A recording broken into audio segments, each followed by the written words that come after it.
Gracias por estar aquí. Presentar a alguien a quien admiras resulta cuando menos embarazoso. Podría caer en una diatriba excesivamente florida, que sin lugar a duda provocaría malestar, no solo al ponente, sino también a quienes hoy tenemos el gusto de contar con su presencia aquí. No menos inconveniente sería mostrar una actitud aséptica, pues eso equivaldría a colocar a la misma altura los conocimientos de mi acompañante, con quien hoy debe ejercer la labor de introducir esta nueva ponencia enmarcada en nuestro ciclo Explorando Alternativas. Otra opción sería iniciar una presentación hablando del tema que hoy nos ocupa, pudiendo en algún caso entrar en conflicto con la disertación del invitado, dado el desconocimiento o seguramente equivocado de algunos de los conceptos que yo doy por seguros. También podría hablar de la actividad que realiza como concejal de Izquierda Unida en el Ayuntamiento de Azuqueca, de su lengua afilada y mordaz pluma hacia las dos caras del bipartito, y que hoy ejerce labor de gobierno y oposición. Hablo, como es obvio, del PSOE en el gobierno y del PP en la oposición, a quienes él solo mantiene a raya. Algunos podrían decir que eso se debe a su formación académica y a haberse licenciado con una de las notas más altas de su promoción, pero me gustaría añadir, como rasgo importante, su continuo afán por seguir aprendiendo y su incansable avidez lectora, lo que sin lugar a duda le confiere ser una de las mentes más lúcidas que he conocido. Puestos a encontrar algún defecto, este podría ser su avanzado estado de alopecia, que lejos de ser un síntoma de la edad, no alcanza todavía el medio siglo, este se puede deber a su capacidad pensadora. Yo mismo me encuentro en un avanzado estado de alopecia. Podría decir que soy alumno aventajado por intentar ponerme a su altura, aunque ni por asomo alcanzo cotas de inteligencia tan elevadas, por lo que puedo afirmar que lo mío sí es fruto de la edad y de las teorías de Mendel sobre la transmisión de caracteres biológicos por herencia. Podría decir también que ha colaborado con el profesor Román Reyes en el proyecto Diccionario Crítico de Ciencias Sociales, obra compleja e inacabada por definición, que pretende ser al mismo tiempo completa. Nuestro invitado de hoy precisamente trató el tema por el que nos encontramos aquí, pero como exigía la obra con referencia crítica. Como dijo el propio Román Reyes en una entrevista en abril del 2009, esta obra recoge el pensamiento crítico de quienes se atreven a pensar de otra manera, abriendo las puertas a otros analistas del lenguaje institucional, que no consiguen hacerse oír a través de los canales de difusión y medios de promoción instituidos con la esperanza de que sirva de plataforma de diálogo para romper con los guardianes del sistema, ofreciendo argumentos suficientes en estos tiempos de crisis para acabar con él. La crisis. Una crisis que ofrece una solución, como solución un discurso oficial basado en medidas de ajuste y reformas que contribuyen a profundizar más en las desigualdades sociales, que no ofrecen soluciones y criminaliza a quienes están sufriendo sus consecuencias, permitiendo a los verdaderos culpables disfrutar de amnistías fiscales, como es el caso. Una crisis que supone que más del 25% de la población esté en situación de desempleo y que especialmente se ceba con los jóvenes, con una tasa de paro por encima del 50%, lo que sin duda constituye una lacra para este país. Una crisis que provoca que un gobierno incumpla el programa electoral con el que incurrió a las pasadas elecciones generales, mintiendo impunemente a los ciudadanos, aplicando medidas mediante decretos ley que suponen un atentado contra la democracia. Gobiernos que desoyen a los ciudadanos y hablan de mayorías silenciosas. Quizá ha llegado el momento de elevar el tono de la protesta y utilizar otras fórmulas alternativas para hacer frente al sistema. Y esta puede ser la desobediencia civil. La desobediencia civil es el acto de no acatar una norma impuesta y de realización obligada, manteniendo una actitud de protesta contra la autoridad y con el objetivo de modificarla por otra más acorde con los intereses generales. Consiste, pues, en una quiebra consciente de la legalidad vigente. El término desobediencia civil se debe al ensaísta estadounidense Henry David Thoreau, quien elaboró una reflexión a partir de su negativa a no pagar impuestos, por la que fue encarcelado. Thoreau reconoce que el gobierno puede estar equivocado y que es legítimo que parte del pueblo se rebele. Según palabras del propio Thoreau, el gobierno por sí mismo, que no es más que el medio elegido por el pueblo para ejecutar su voluntad, es igualmente susceptible de originar abusos y perjuicios antes de que el pueblo pueda intervenir. Creo que ya ha llegado el momento de presentar a quien nos ilustrará el tema de hoy, y solo lo voy a hacer con 3 palabras. 3 palabras que por sí misma puede que no expresen la admiración que siento por esta persona, pero sí profundo respeto. Profesor Emilio Alvarado. Muchas gracias por esta presentación tan amable. Gracias a todos los presentes por haber decidido estar aquí y no haciendo quizá otras cosas más útiles o más divertidas. Yo no asisto a esta conferencia en calidad de representante de Izquierda Unida. En principio, creo que eso no sería ni interesante y además me dificultaría mucho cómo quiero exponer este asunto. Voy a intentar hacerlo de la manera más académica posible, porque vamos a analizar un concepto de la política que, por cierto, es un concepto muy antiguo, no es nada novedoso.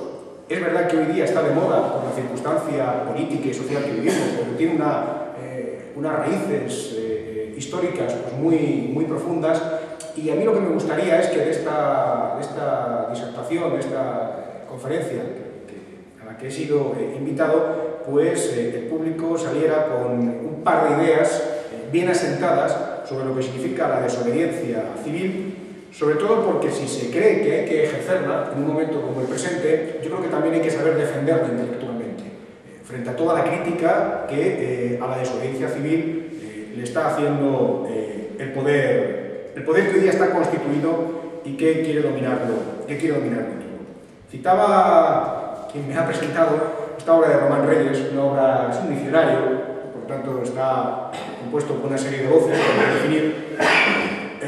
Debo decir sobre esta obra que fue una obra que no tuvo mucho éxito, es decir, se vendieron muy pocos ejemplares. Primero porque era un diccionario con muchísimas páginas, segundo porque era bastante cara, y la verdad es que no tuvo repercusión lo que ahí se dijo, hasta que no empezó a colgarse en la red. Al final se decidió que era mucho mejor que esto se difundiera, y empezaron a colgarse en la red artículos concretos, voces concretas de este diccionario. Algunas tuvieron más éxito, otras menos. Y yo sé que la voz de desobediencia civil, que escribí hace pues, unos 14 o 15 años, yo entonces era joven y osado, pues ha circulado, sé que ha circulado por la red y ha tenido alguna repercusión. No porque en esa voz se dijera nada extraordinario, porque era una voz donde bueno, se hacía una compilación acerca de cómo estaba la reflexión sobre la desobediencia civil. Pero sí quizá porque aclaraba de alguna manera cuestiones que han sido, digamos que en términos generales, pasto de la confusión. Y yo voy a empezar, ya he dicho antes que el concepto de la desobediencia civil no es un concepto nuevo, aunque está de moda, y voy a empezar aludiendo a 2 obras, una del año 442 a.C., nada más y nada menos, y otra del 399, también a.C., que nos hablan ya de lo que significa la relación entre el poder, la obediencia y la desobediencia del ciudadano. La primera, la del 442 a.C., es una tragedia, todos ustedes la habrán oído hablar de ella, Antígona, de Sófocles, que es una obra escrita en la época de esplendor de la polis ateniense, en la época de Atenas de Pericles, antes de que se produjera la derrota de Atenas frente a Esparta.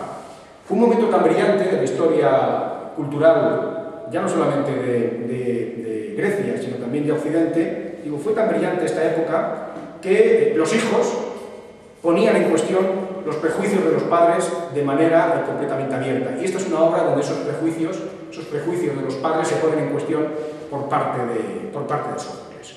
Bien, Antígona, que es la protagonista de la obra, asiste en la ciudad de Tebas, que es además su ciudad natal, a la batalla que enfrenta a sus 2 hermanos, Eteocles y Polinices.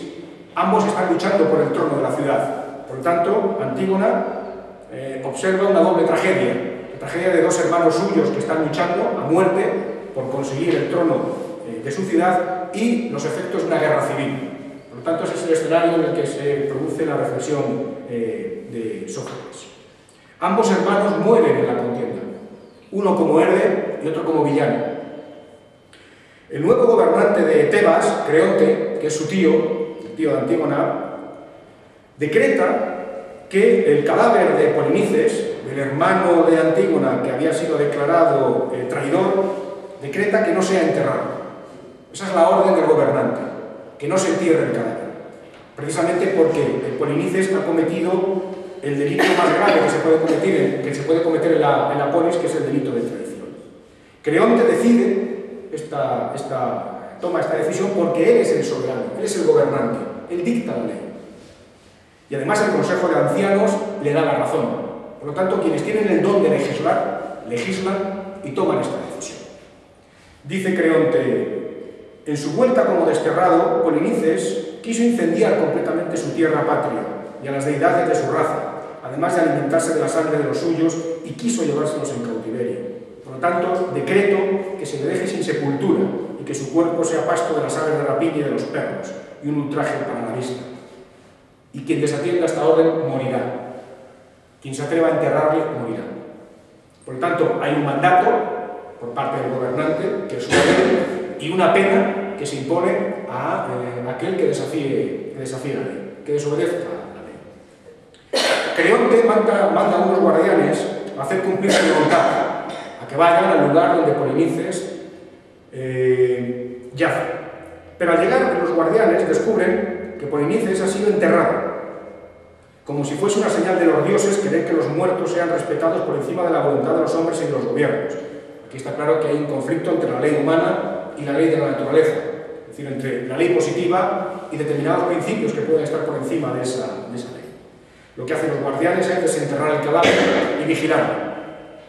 Mientras vigilan el cuerpo de Polinices, la naturaleza se revela bajo la forma de un torbellino, y de ese torbellino sale Antígona, la hermana de Polinices, con gritos desgarradores, que delante de los guardias, sin importarle que la vean, entierra a su hermano tras honrar su cuerpo con la triple libación de los griegos: leche con miel, vino dulce y agua, y además como mandan los dioses. Por lo tanto, Antígona pone por delante del mandato, de la orden del gobernante, que además es su tío, su obligación para con su hermano y para con los ritos de los dioses.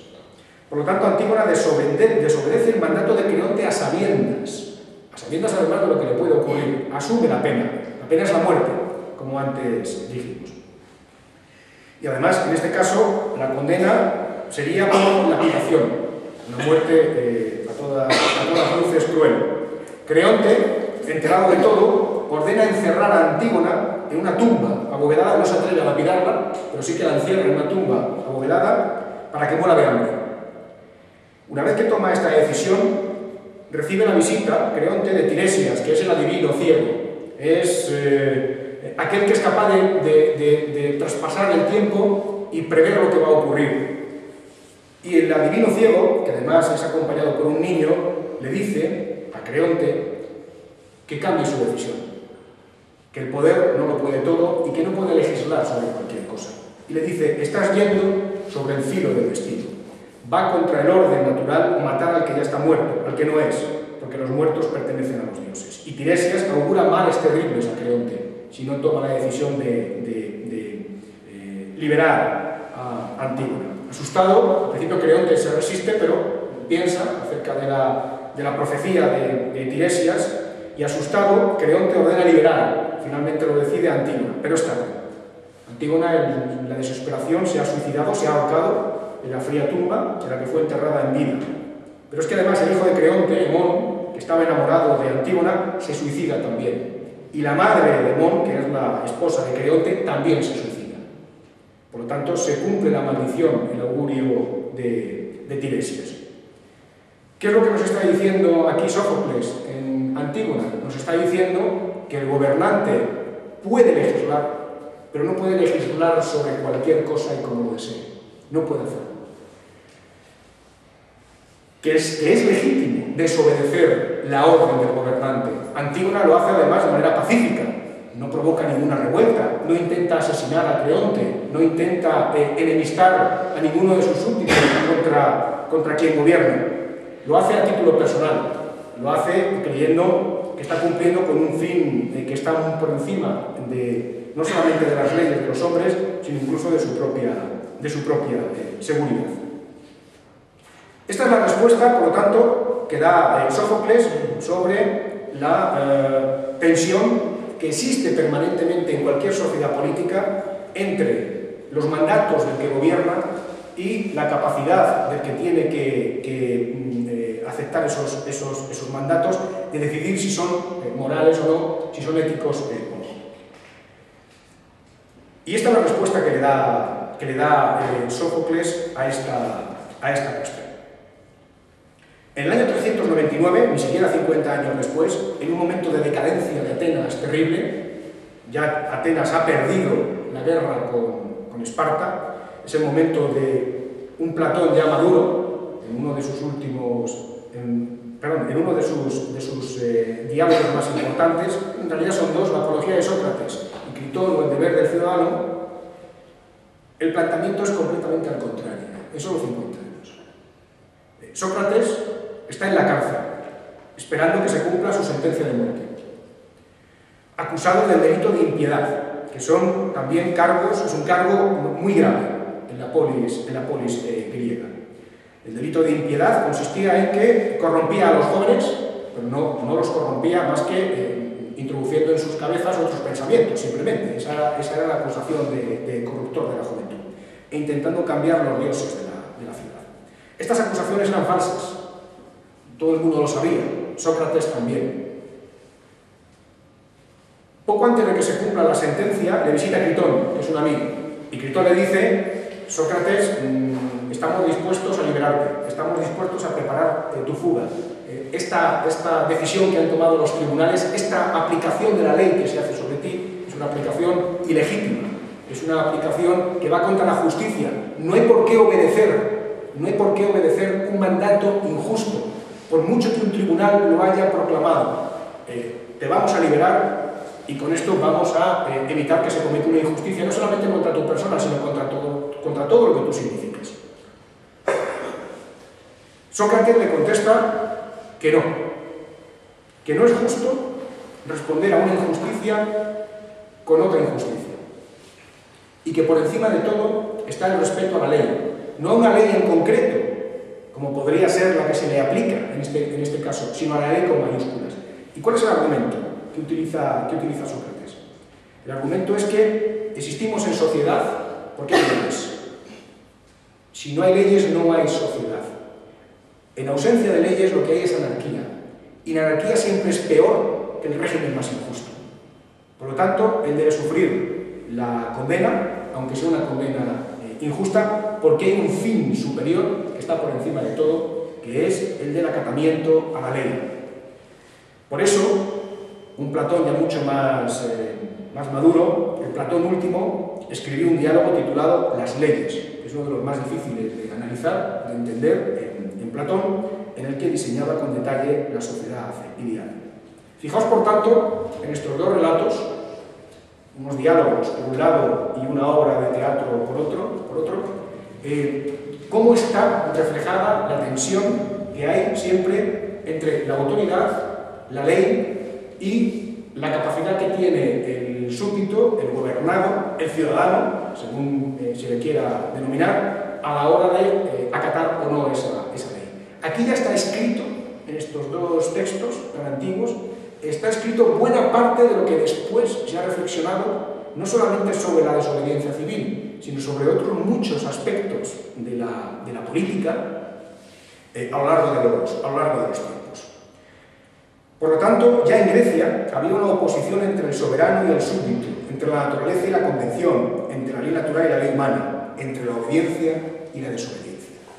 Y esa tensión, como he dicho antes, se ha mantenido a lo largo del tiempo y llega hasta nuestros días, con otros problemas, con otras facetas, con otros matices, pero en el fondo yo creo que estamos hablando exactamente de lo mismo. Dicho esto, yo creo que para entrar ya más en lo que es la desobediencia civil, un análisis desde el punto de vista de la filosofía política de lo que significa la desobediencia civil, yo me he valido de una argucia y es, más que, en principio, reflexionar sobre la desobediencia, que es algo más extraordinario, se da menos, yo creo que conviene reflexionar sobre la obediencia, que es, digamos, el estado natural, el estado común de cualquier sociedad en el cual pues, hay, en principio, un acatamiento generalizado a las leyes. Y la pregunta que hay que hacerse es, ¿por qué obedecemos a las leyes? Porque en términos naturales, en términos generales, en cualquier sociedad hay una tendencia por parte de los ciudadanos, por parte de los súbditos, por parte de la gente común, a obedecer los mandatos de aquellos que se arrogan la capacidad, la legitimidad o el poder para dictarlos. Yo voy a dar una serie de razones por las cuales esto se produce. No son razones exhaustivas, yo no pretendo cubrir todo el elenco de razones, pero sí un número suficiente de ellas como para que tengamos un cuadro lo más general posible, que luego nos permita entrar en el otro lado del espejo, que es el lado de la desobediencia. Bien, la gente puede obedecer los mandatos de un gobierno por interés. Esta sería una primera razón. Este interés puede deberse a un cálculo que cada uno hace acerca de si le conviene o no, personalmente o incluso colectivamente, como miembro de un grupo, atender o no los mandatos que vienen del gobierno. Por lo tanto, se supone que obedecer implica obtener una ventaja, un favor, un privilegio, un premio, un honor, una distinción, y que mientras eso se vaya produciendo, pues la obediencia también se irá manteniendo. De aquí, por ejemplo, derivan todas las teorías acerca del contrato social, de por qué la sociedad política existe, ¿no? Toda la teoría clásica acerca del contractualismo para legitimar el Estado viene de aquí. Los hombres en un momento determinado se sientan y pactan la necesidad de un gobierno. ¿Por qué? Porque antes de pactar esa necesidad de un gobierno, todos los hombres estaban en guerra unos contra otros. Entonces tenían más que perder no pactando que pactando. Eso sí, al pactar lo que hacían era delegar una parte de su libertad, de su soberanía, a un gobierno. Gobierno que a cambio les proporcionaba, por ejemplo, seguridad. Entonces entendían que en el cálculo que hacían, entendían que eso era provechoso, por lo tanto había que obedecer los mandatos del gobierno.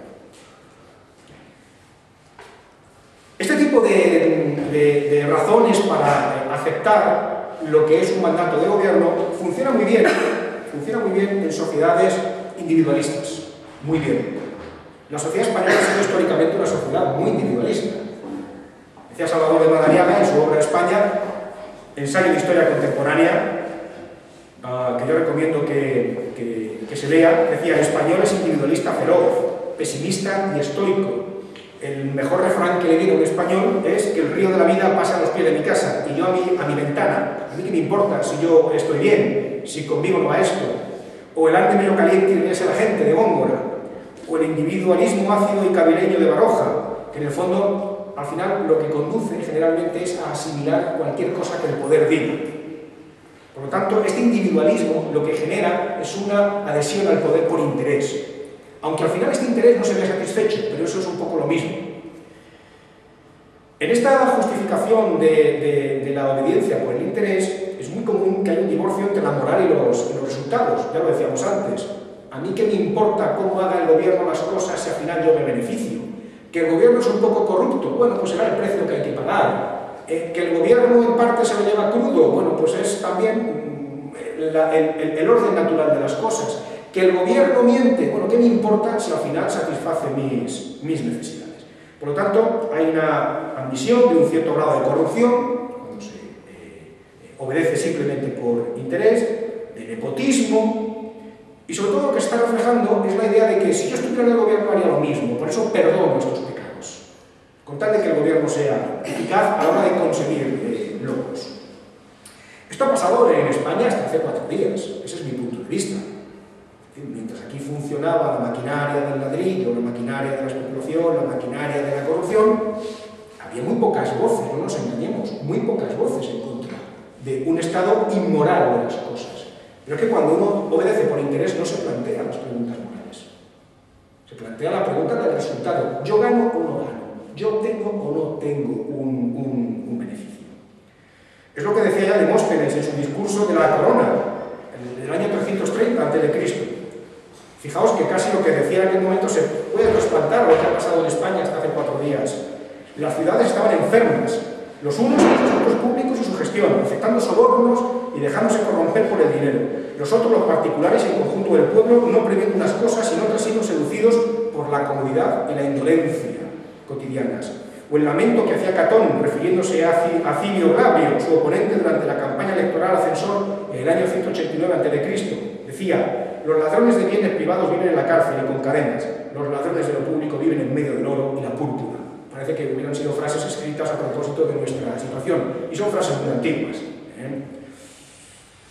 ¿Qué ocurre? Que puede pasar que al final el gobierno no consiga ningún beneficio, aunque sean migajas, para aquellos que obedecen. Es decir, ya no se ve satisfecho el principal motivo por el cual hay obediencia, que es el interés.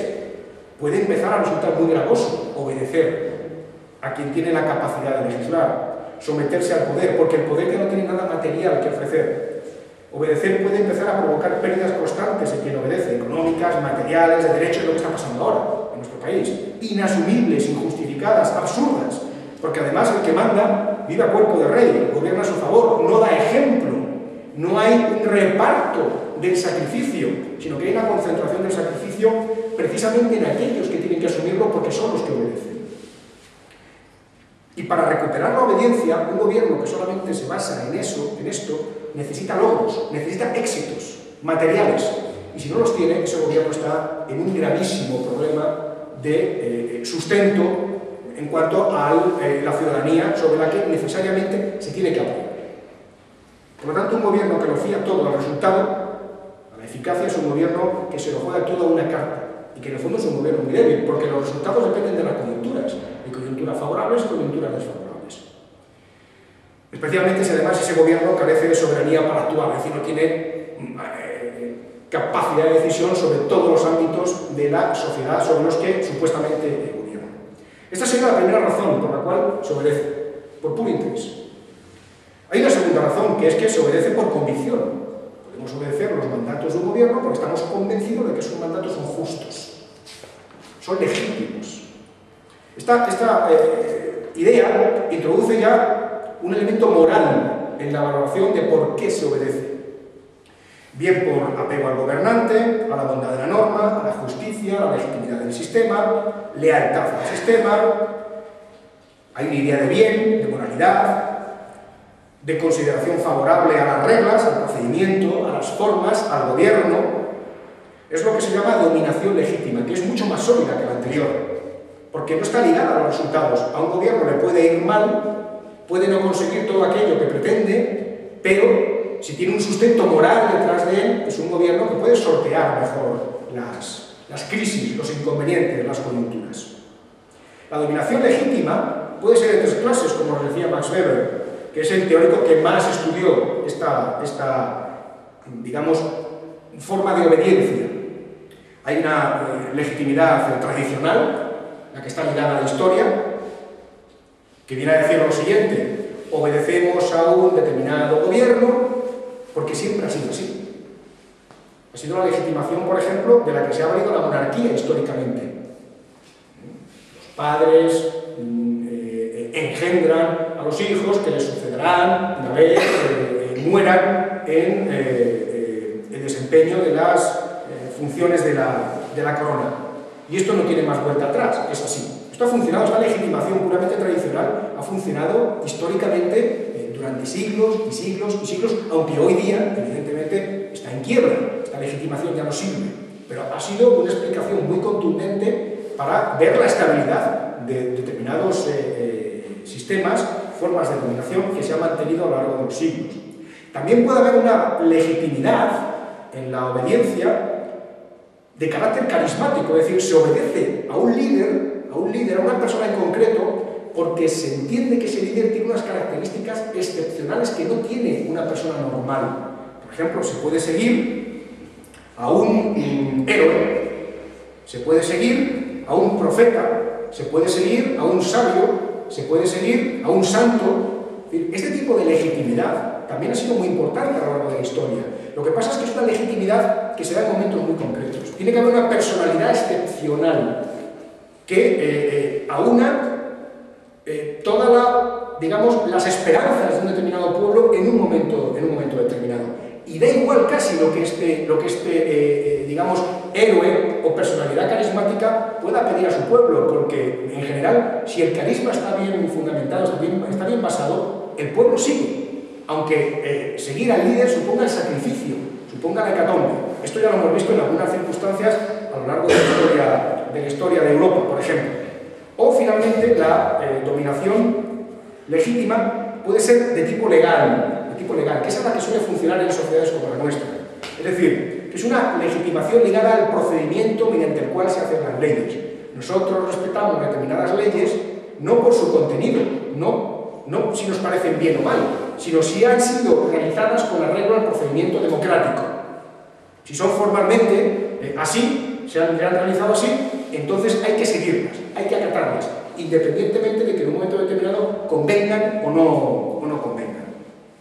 Por lo tanto, bien sea la legitimidad de carácter tradicional, carismático o legal, estamos hablando de que hay una fundamentación superior para la obediencia con respecto al gobernante. Esta forma de obediencia es, por lo tanto, mucho más fuerte, mucho más sólida, mucho más amplia que la anterior. Pero también es verdad que la legitimidad se erosiona. La legitimidad se erosiona. Por supuesto, la legitimidad tradicional, ya lo hemos visto en el caso de las monarquías. Hoy día las monarquías son indefendibles, con un mínimo de conciencia democrática, no hay manera de justificarlas. Ya hemos dicho antes que la obediencia a través del carisma es algo muy concreto que se da en momentos muy puntuales de la historia, y el carisma además desaparece o se rutiniza. Al final, es como cuando nos enamoramos, ¿no?, de alguien. El primer mes nos parece perfecto o perfecta. El segundo mes empezamos a ver algún detalle que ya empieza a no gustarnos, y a los 15 años pues a lo mejor ya no nos soportamos, ¿no? El carisma se ha rutinizado, esa excepcionalidad, ese algo, ya no desaparece. Pero eso le ocurre también a los gobernantes. Pueden tener un algo en un momento determinado, pero desaparece, porque el carisma no puede durar siempre. Es por definición algo que se desgasta con el paso del tiempo. Y también tenemos la posibilidad de que la legitimidad de carácter legal pueda ir quebrándose con el paso del tiempo. Y aquí ocurre una cosa. He dicho antes que la legitimidad da mucha solidez al gobierno, pero también es verdad que cuando se pierde deja al gobierno completamente desamparado. Es decir, es una carta que mientras se tiene es muy poderosa, pero cuando se pierde no hay razón por la cual seguir sosteniendo a ese gobierno, porque ha perdido precisamente el apoyo sobre el que se sustenta. También se puede obedecer, sería la tercera razón, por miedo. Esto creo que todos lo hemos experimentado alguna vez. Por presión, daño físico, amenaza, castigo, represalia. El miedo paraliza, el miedo ofusca. Nada, se suele decir, nada hay más libre que el miedo. Decía Maquiavelo, que esto sabía bastante, le decía al gobernante, el príncipe, más vale ser temido que amado. O sea, no busques tanto el amor de los súbditos como más bien un poco de temor. Que nunca el temor se convierta en odio, porque el odio puede incluso combatir al temor. Cuando alguien siente verdaderamente odio hacia otra persona, puede incluso perder el miedo hacia esa otra persona, no importarle perder la vida. Pero unas dosis de miedo, decía Maquiavelo, por parte de los gobernantes hacia los gobernados es muy bueno. Es muy bueno. Así los tendrás a tu servicio y no se les ocurrirá levantarse. Pero es verdad que el miedo no se puede mantener indefinidamente.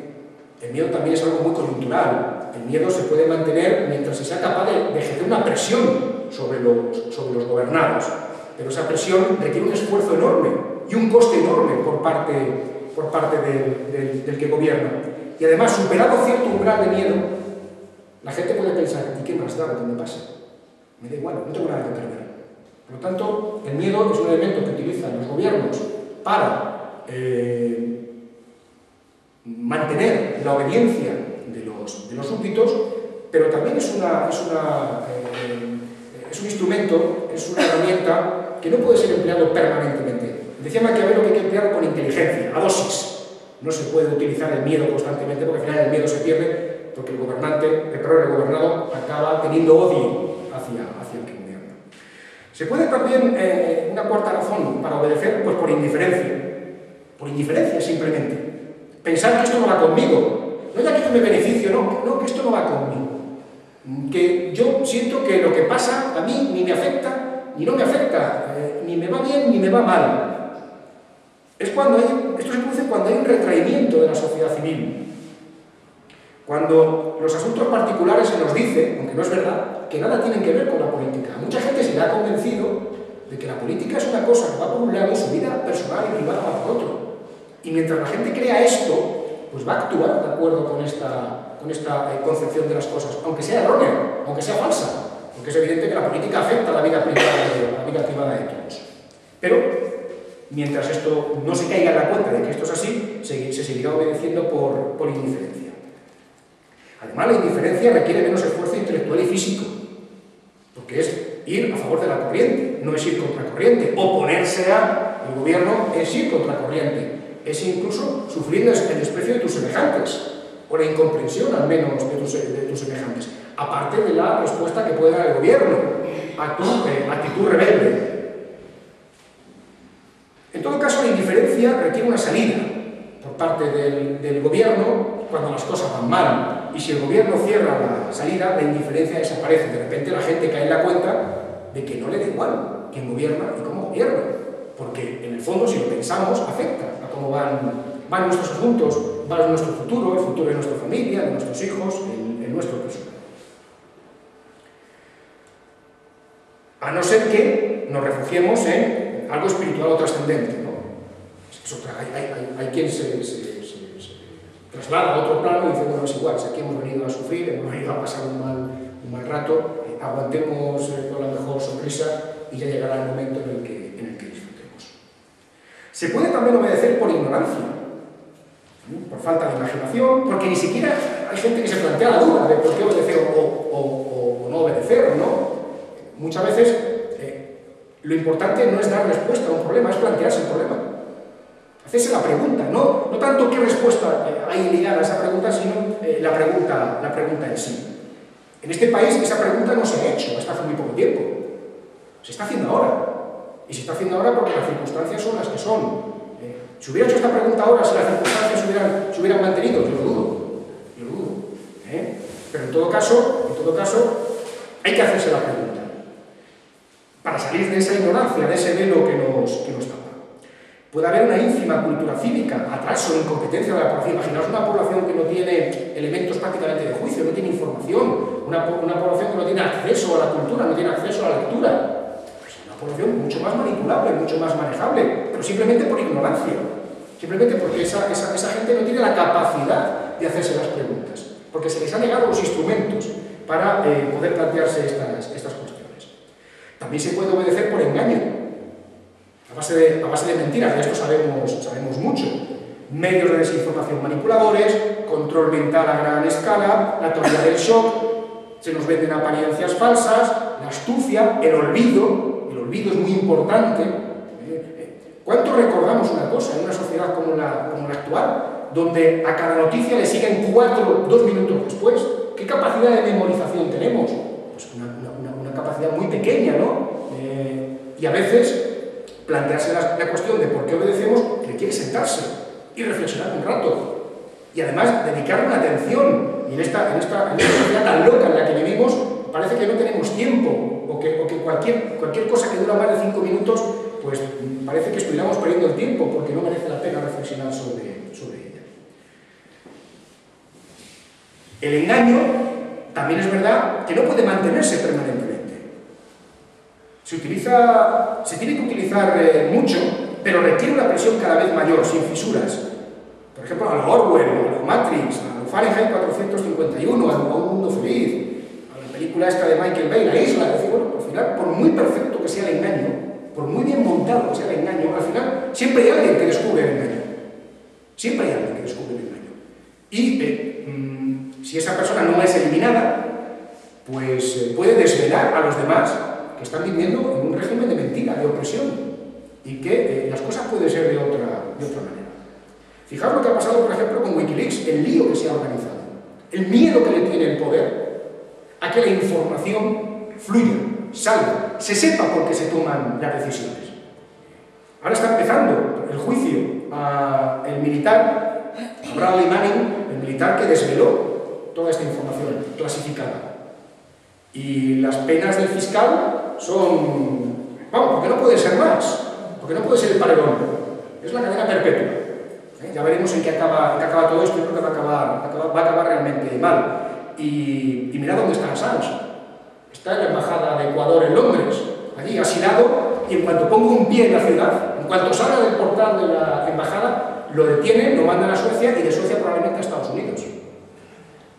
Por tanto, estamos viendo cómo se las compone el poder para mantener el engaño, porque en el engaño también está la obediencia. Podemos también obedecer por resignación.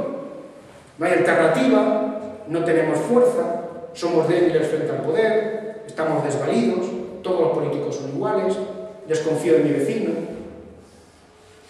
esto es una plaga, somos fatalistas, el ser humano no tiene remedio, el político aún menos, mi reino no es de este mundo, obedecer es sufrir, hemos venido a este mundo a sufrir, la muerte es la liberación, el mal está por todas partes, me retiro al campo, me marcho de la sociedad, fundo una granja, una comuna, una sociedad epicúrea en el campo, un falasterio, una comunidad buenista, o hago como Tolstoy, el que tenga una parcela, pues que se vaya a su parcela, monte una escuela y haga lo que quiera, ¿no?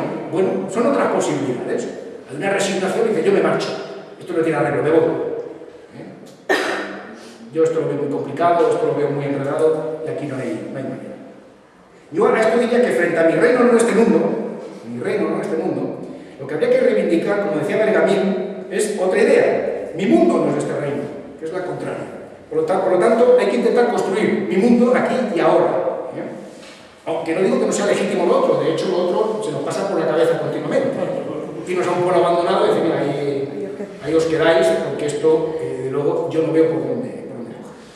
Podemos obedecer también por imitación. Cuidado, esta es una fuente de obediencia tremenda, no nos damos cuenta, porque en el fondo somos seres gregarios también.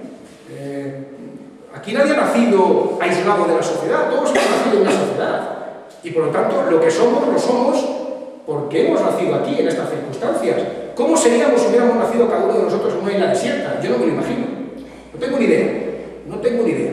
No sé si seríamos peores o mejores, en todo caso sí sé que seríamos distintos. No sé si peores o mejores, pero luego distintos.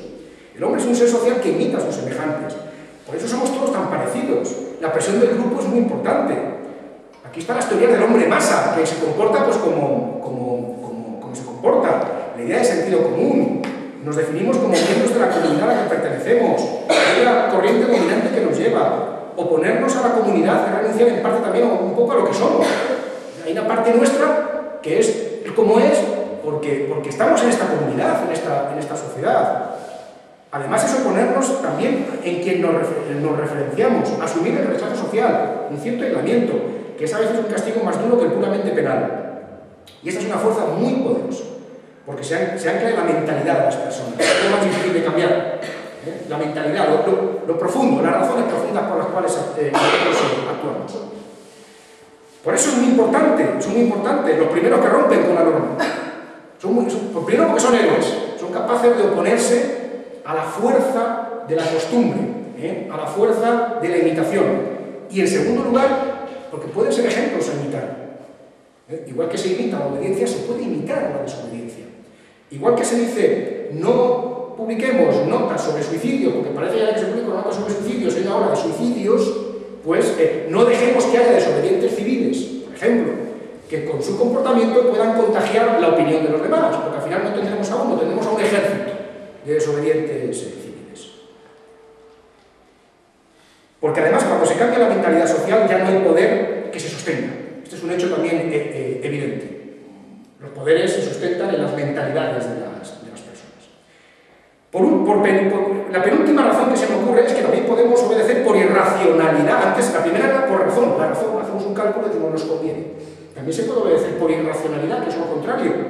Aquí no hay cálculos, sino sentimiento, pasión, fanatismo, el poder hipnótico de los mitos, la patria, la raza, el destino. Yo mataré por esto. ¿Por qué? Pues porque mataré por esto, simplemente. Y puede haber una obediencia fanática que no ha sido reflexionada.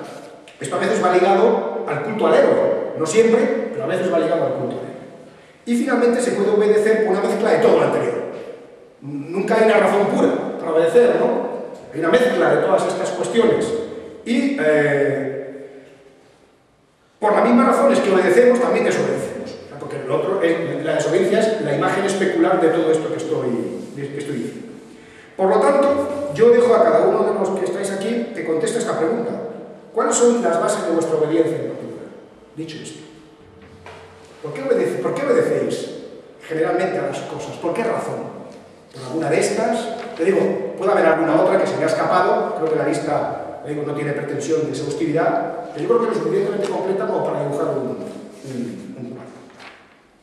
Por lo tanto, si desaparece el interés, si no hay legitimidad, si el miedo ya no es un obstáculo, si de repente ya no somos indiferentes, si ya no nos engañan más, si ya no hay una imitación conformista, sino todo lo contrario, si ya no hay un elemento irracional, pues se abre el camino a la desobediencia. Se abre el camino a la desobediencia, que es el terreno en el que nos estamos situando hoy día como consecuencia de la crisis. Y una clase particular de desobediencia política, una clase, un tipo concreto, porque hay muchas clases de desobediencia a la norma, es la desobediencia civil. ¿Quiénes han sido los mayores desobedientes civiles de la historia? O por lo menos los que han pasado a la posteridad. Sin intentar hacer una descripción pues, prolija, pues tenemos a uno, ya lo he mencionado tú antes en la presentación, a Henry David Thoreau, norteamericano, que en 1840, a la edad de 23 años, este era escritor y naturalista, le gustaba vivir aislado de la sociedad, pero no demasiado lejos. O sea, lo suficiente como para que la sociedad no le generase demasiados problemas, pero sí poder recurrir a ella en caso de necesidad, ¿no? Pero mantiene una distancia. Entonces, Thoreau se negó a pagar los impuestos al gobierno norteamericano en el año 1840, aduciendo que ese dinero iba a ser empleado por las autoridades para sufragar el asesinato de los esclavos negros fugitivos, la violación de los derechos de los nativos indios y el mantenimiento de una guerra injusta contra México. En un acto de rebeldía decidió no pagar y hacerlo público además.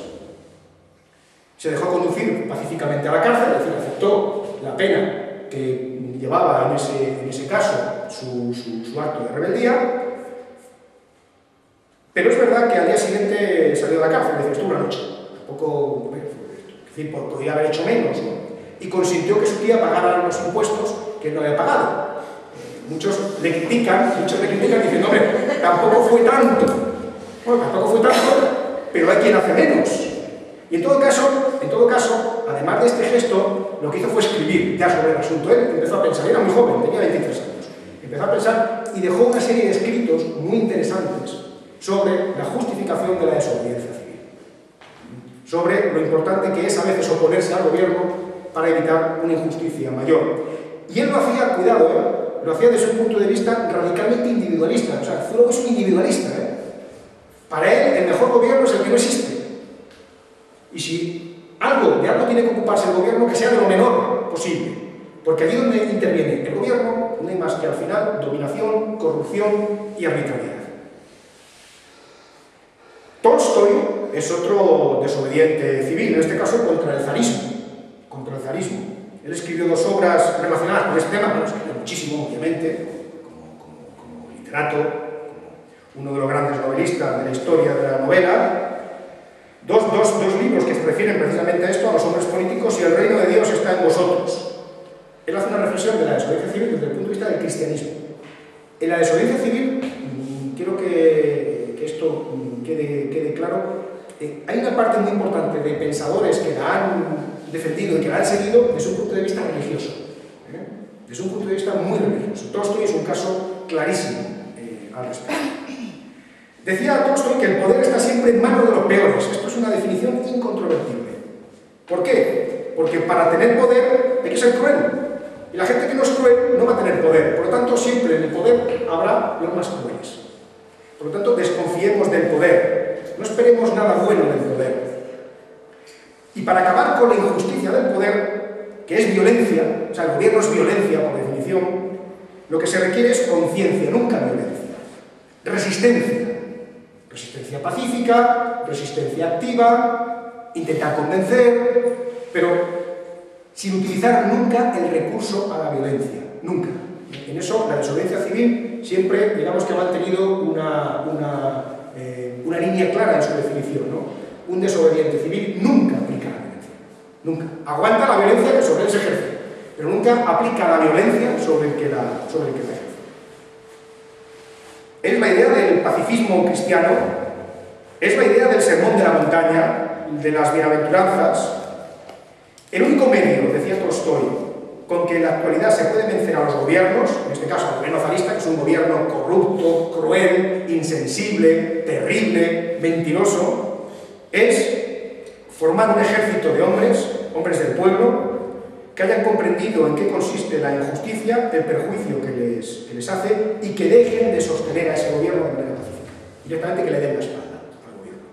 Y él fundó en su gran finca, en Yasnaya Poliana, porque era un terrateniente, fundó una sociedad basada en estos principios. Intentar formar desde la educación a los niños para crear ese ejército de hombres piadosos, de hombres bondadosos, de hombres pacíficos, que se dieran cuenta de en qué injusticia vivían, para que le dieran la vuelta a la situación, simplemente dándole la espalda a quien gobierna.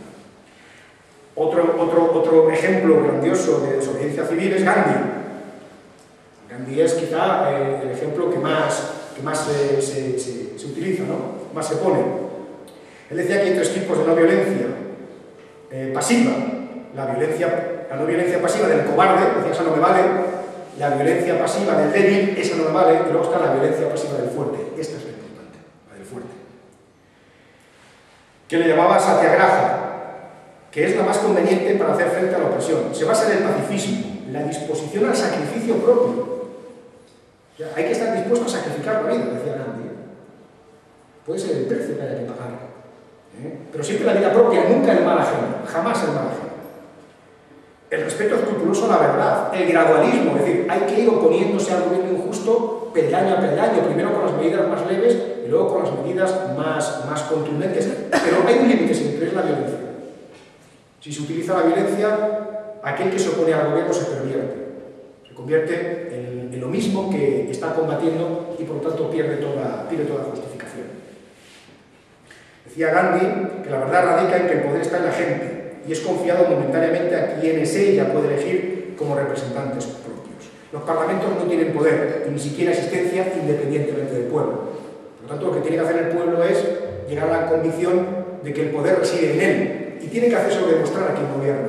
¿Cómo? Mediante el cumplimiento de estos principios. Al final, Gandhi consiguió grandes cosas, ¿verdad? La independencia de la India, por ejemplo. No es una cosa menor, pero es verdad que a base de un sacrificio en su vida terrible. Y por paradojas del destino, al final murió asesinado a manos de un hindú, no de un oficial británico, por paradojas del destino. Otro desobediente civil clásico ha sido Martin Luther King, defensor de los derechos civiles y de los derechos de la minoría negra, ¿no? Su lucha contra la segregación racial. Ahí está su famosa carta desde la cárcel de Birmingham. Bueno, en general, si os dais cuenta, pues todas estas personas han pasado por la cárcel. Thoreau una noche, le salvó su tía al día siguiente, pero, por ejemplo, Gandhi pasó muchos años de su vida en la cárcel, por ejemplo. Y Tolstoy igual, Martin Luther King decía, defensor de la desobediencia civil para defender los derechos civiles y para atacar la segregación, acabar con la vergüenza de la segregación racial. Decía, cuando Rosa Parks ocupó su asiento en el autobús, en aquel famoso autobús, a la vista de todos, no esperaba que la acogieran, lo que esperaba era que la acogieran, y además esperaba dar ejemplo. Y lo que hizo fue retar a las autoridades a que la arrestaran. Este es un caso claro de desobediencia civil. Se hace públicamente, se hace asumiendo es como Antígona, en el fondo es como Antígona, desobedeciendo el mandato y asumiendo la pena que esta acción va a acarrear, porque se entiende que va a ser una acción ejemplarizante y que van a seguir otros. Otro ejemplo claro de desobediente civil es Bertrand Russell, uno de los filósofos más importantes del siglo XX, uno de los matemáticos más importantes del siglo XX. Aquí él liga su defensa de la desobediencia civil al pacifismo. El Estamos hablando de la época de la Guerra Fría. Estamos hablando de la posibilidad de que el mundo desaparezca en una guerra nuclear entre la Unión Soviética y los Estados Unidos. Hay que hacer lo posible y lo imposible por oponerse a esta locura. Y él forma parte de un comité, el Comité de los 100, que comienza a emprender acciones contra los gobiernos, además con todo el prestigio que tenía Bertrand Russell, prestigio enorme. Y no le duelen prendas a la hora de emprender acciones de desobediencia civil y de justificarla en muchas de sus obras. Decía, a la hora de justificarla, ¿por qué los irlandeses han llegado a ser independientes? Pues porque ejercieron la desobediencia civil. ¿Ya? El sistema les daba unos cauces de participación. El sistema decía que se decía democrático. Es falso. Esos cauces de participación era para que perdieran el tiempo. Si consiguieron lo que se proponían, era porque utilizaron la desobediencia civil. Y además la desobediencia civil es muy importante cuando los gobiernos nos mienten. Y desde luego los gobiernos, según Bertrand Russell, se dedican a mentirnos, a engañarnos, para que hagamos exactamente aquello que desean. Contra la guerra del Vietnam hubo también actos muy importantes de desobediencia civil. Daniel Ellsberg, cuando filtra los documentos confidenciales del Pentágono sobre la guerra del Vietnam, lo que está haciendo es lo que ha hecho Assange. Exactamente igual, pero a otra escala, a una escala menor, para criticar una guerra que no tiene ninguna justificación, que no hay ninguna razón moral ni de defensa de la democracia. Es como el caso de Irak. Hay otras razones que son razones geopolíticas, de control del poder, del dominio de determinadas áreas del mundo. El movimiento obrero, por ejemplo, ¿cuántas veces el movimiento obrero, para alcanzar sus conquistas, los derechos, no ha ejercido la desobediencia civil? O el movimiento del derecho al sufragio, o del derecho al sufragio femenino. Las sufragistas hacían desobediencia civil, y gracias a ellas, pues la mujer hoy vota. Si no hubiera habido todos estos movimientos de desobediencia civil, habríamos perdido calidad democrática en nuestra sociedad. O lo que hacía su comandante Marcos, en Chiapas. Era otro ejemplo clásico, evidente de desobediencia civil. O el movimiento de los campesinos sin tierra, en Brasil. O hoy día lo que está pasando en España.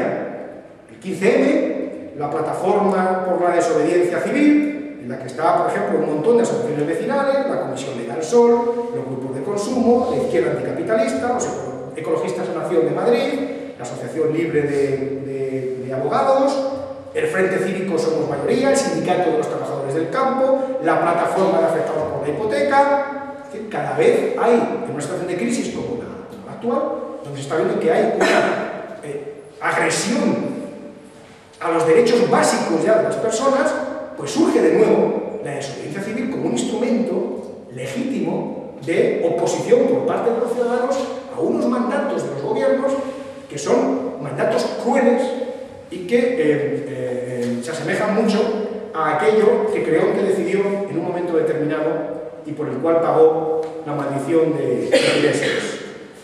Y además de estos ejemplos, hay muchos más, esto simplemente pues, una pincelada sobre los ejemplos, hay autores clásicos del pensamiento político que justifican la desobediencia civil. John Locke, por ejemplo, el padre del liberalismo, pero el padre del liberalismo de verdad, no del liberalismo de opereta, que algunos dirigentes hoy tienen en su boca y que no tiene nada que ver con el pensamiento liberal. Bertrand Russell, como he mencionado hace un momento, Hannah Arendt, John Rawls, Ronald Dworkin, Noam Chomsky, Naomi Klein. Es decir, hay una playa de autores, de intelectuales, de teóricos del pensamiento político, de la filosofía política, que defienden con total naturalidad la desobediencia civil. Y cada uno además tiene un color político. O sea, no pensemos que estamos hablando de gente, por ejemplo, Hannah Arendt es una persona muy conservadora, era una persona muy conservadora, tremendamente conservadora. Pero claro, ella como judía que vivió en Alemania, vio los horrores de lo que significa la obediencia debida, con un régimen de terror. Y se dio cuenta de que, a pesar de su conservadurismo innato, la desobediencia civil tenía que darse, tenía que permitirse, tiene que haber un espacio para que en un momento determinado, cuando ya no se pueda aguantar más, la gente tiene la legitimidad de poder actuar contra el gobierno. Por tanto, yo creo que después de decir esto, podemos empezar a definir qué es la desobediencia civil. Fijaos que llevamos ya, son las 9 menos 20, ya vamos mal, como siempre, vamos muy mal, pero digamos que después de todo este esbozo, yo creo que es cuando podemos empezar a dar una definición aproximada de lo que es desobediencia civil. Podría haber empezado al revés, pero creo que empezar al revés no tenía mucho sentido. Y esta es la definición que voy a dar es una definición en la que yo creo que todos los que han pensado sobre la desobediencia civil estarían de acuerdo. Es una definición de mínimos.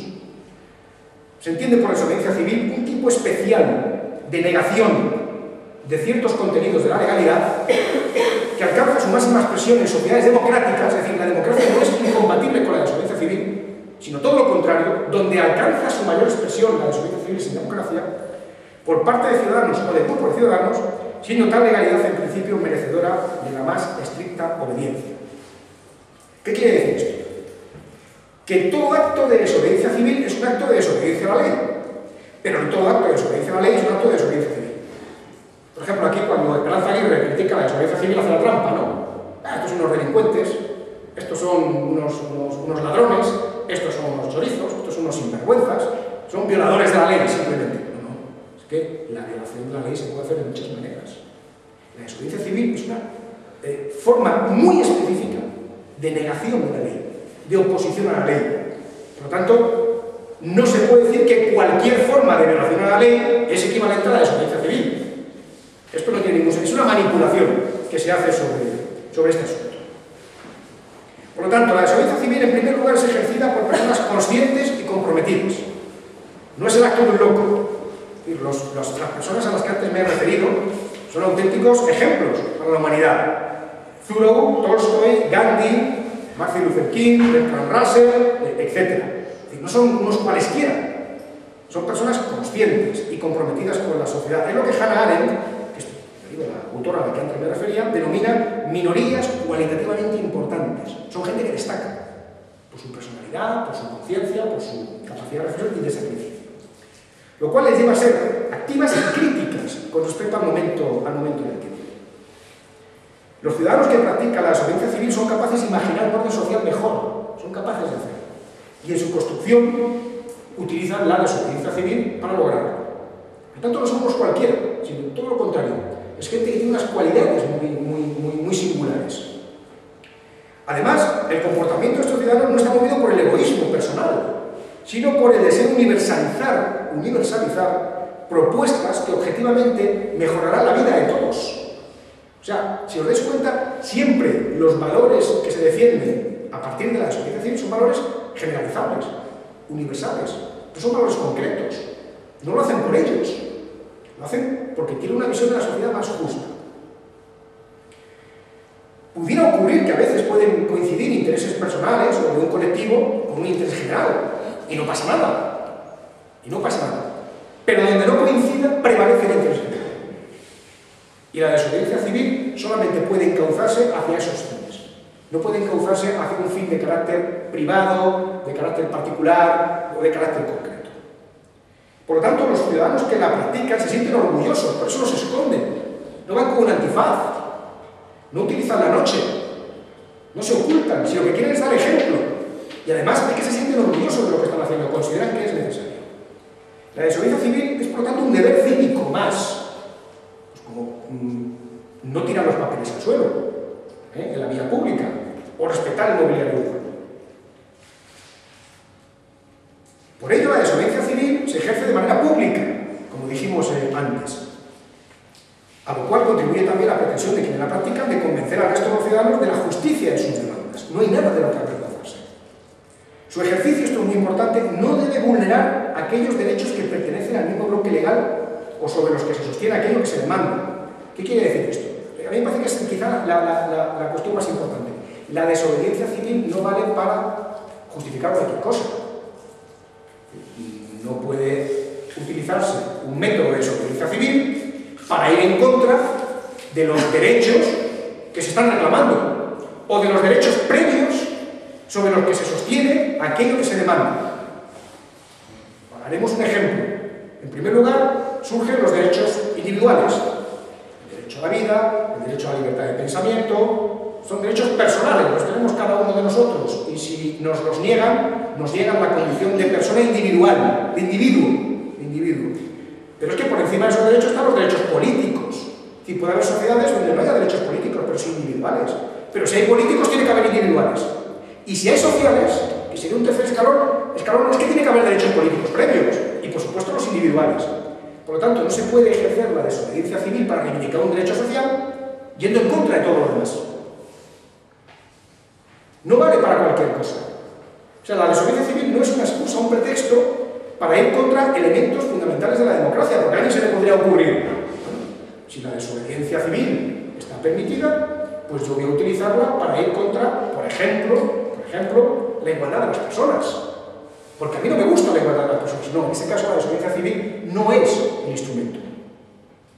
Y muchas veces se confunde de manera muy interesada, o incluso para desprestigiar la desobediencia civil. Y finalmente, con la desobediencia civil, en principio, no se pretende transformar enteramente el orden social. Si os dais cuenta, la desobediencia civil hace mención a un tema: los derechos de las personas de color, de las personas negras, la injusticia de tal medida, una agresión en concreto por parte del gobierno a un derecho, una libertad o una capacidad de los ciudadanos, aunque puede darse el caso de que un movimiento fuerte de desobediencia civil desencadene una transformación completa de la sociedad. Puede darse el caso, pero no está en la pretensión inicial. O sea, la desobediencia civil no es la revolución es otra cosa. Pero es verdad que puede haber movimientos de desobediencia civil que den lugar a procesos revolucionarios. Es verdad, y de hecho en la historia eso ha ocurrido en más de una ocasión. Por lo tanto, la desobediencia civil tiene estas características básicas, mínimas, con las que todos los que han reflexionado sobre ella están de acuerdo, y se diferencia de otras formas de negación de la legalidad, de carácter más individual, de carácter más corporativa. Evidentemente nada tiene que ver con una actividad criminal. Esto es lo que dicen todos aquellos que la quieren desprestigiar. Como Sánchez Gordillo va al supermercado, es un raterillo. No es un ratero. No es un ratero, que está hablando así, no se oculta.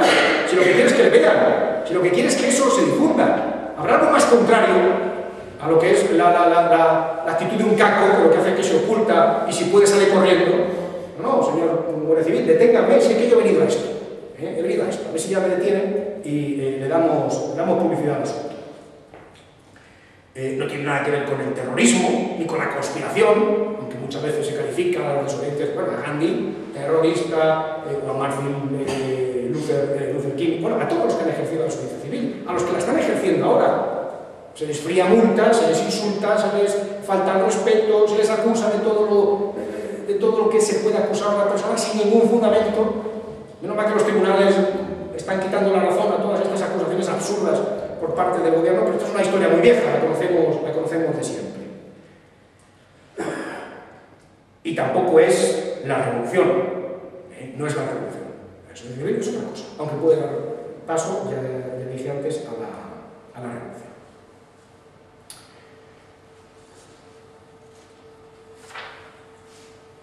Ahora tenemos que justificarlo, o sea, ya hemos explicado qué es, y hay que justificarlo, porque hay una campaña, es normal, cuando las cosas empiezan a ponerse feas, claro, el poder se defiende, entonces lanza todas las diatribas contra la desobediencia civil y contra todo aquello que se mueva. Hay que defender. Entonces, yo creo que se puede defender de muchas maneras. Yo voy a hacer una breve reflexión sobre algunas de ellas, no todas, porque yo creo que ya hay que empezar a pensar que hay que terminar, y que son las siguientes. En primer lugar, se puede defender diciendo que es bueno para una democracia, que no sean solo los partidos los que tengan en el régimen de monopolio la capacidad de decidir sobre los asuntos públicos. Es bueno para una democracia. O sea, no solamente no es contrario a la democracia, sino que es mejor para la democracia. Y un mecanismo para romper ese monopolio puede ser la desobediencia civil. Por lo tanto, desde un punto de vista democrático se puede defender la desobediencia civil, sin ningún problema, aduciendo este argumento. Otro argumento que se puede utilizar es que las constituciones se fundamentan a su vez en algo superior. Muchas veces se dice, no, las constituciones es la norma suprema del ordenamiento jurídico y político, cierto, pero toda constitución se fundamenta a su vez en una determinada concepción moral de la sociedad. Por eso hay constituciones que se consideran más progresistas, otras menos, hay constituciones liberales, hay constituciones socialdemócratas, Ha habido constituciones y de socialismo de Estado, bueno, ha habido constituciones fascistas, ha habido de todo. Por lo tanto, lo que se puede hacer es utilizar la desobediencia civil para defender esos fundamentos de la Constitución, cuando los gobiernos, amparándose en la Constitución, van en contra de ellos. Es lo que se llama la parte metajurídica de una Constitución. Es lo que decía, por ejemplo, la Declaración de Independencia de los Estados Unidos. Decía, fijaos, lo revolucionario que era. Estos textos, la involución que tenemos es tan grande que hay textos de sistemas liberales que hoy día los leemos y decimos, qué barbaridad. Y ya los quisiera para mí. Por ejemplo, la Declaración de Independencia de los Estados Unidos. El preámbulo, es decir, los fundamentos metajurídicos, el preámbulo, no lo que viene después, el preámbulo.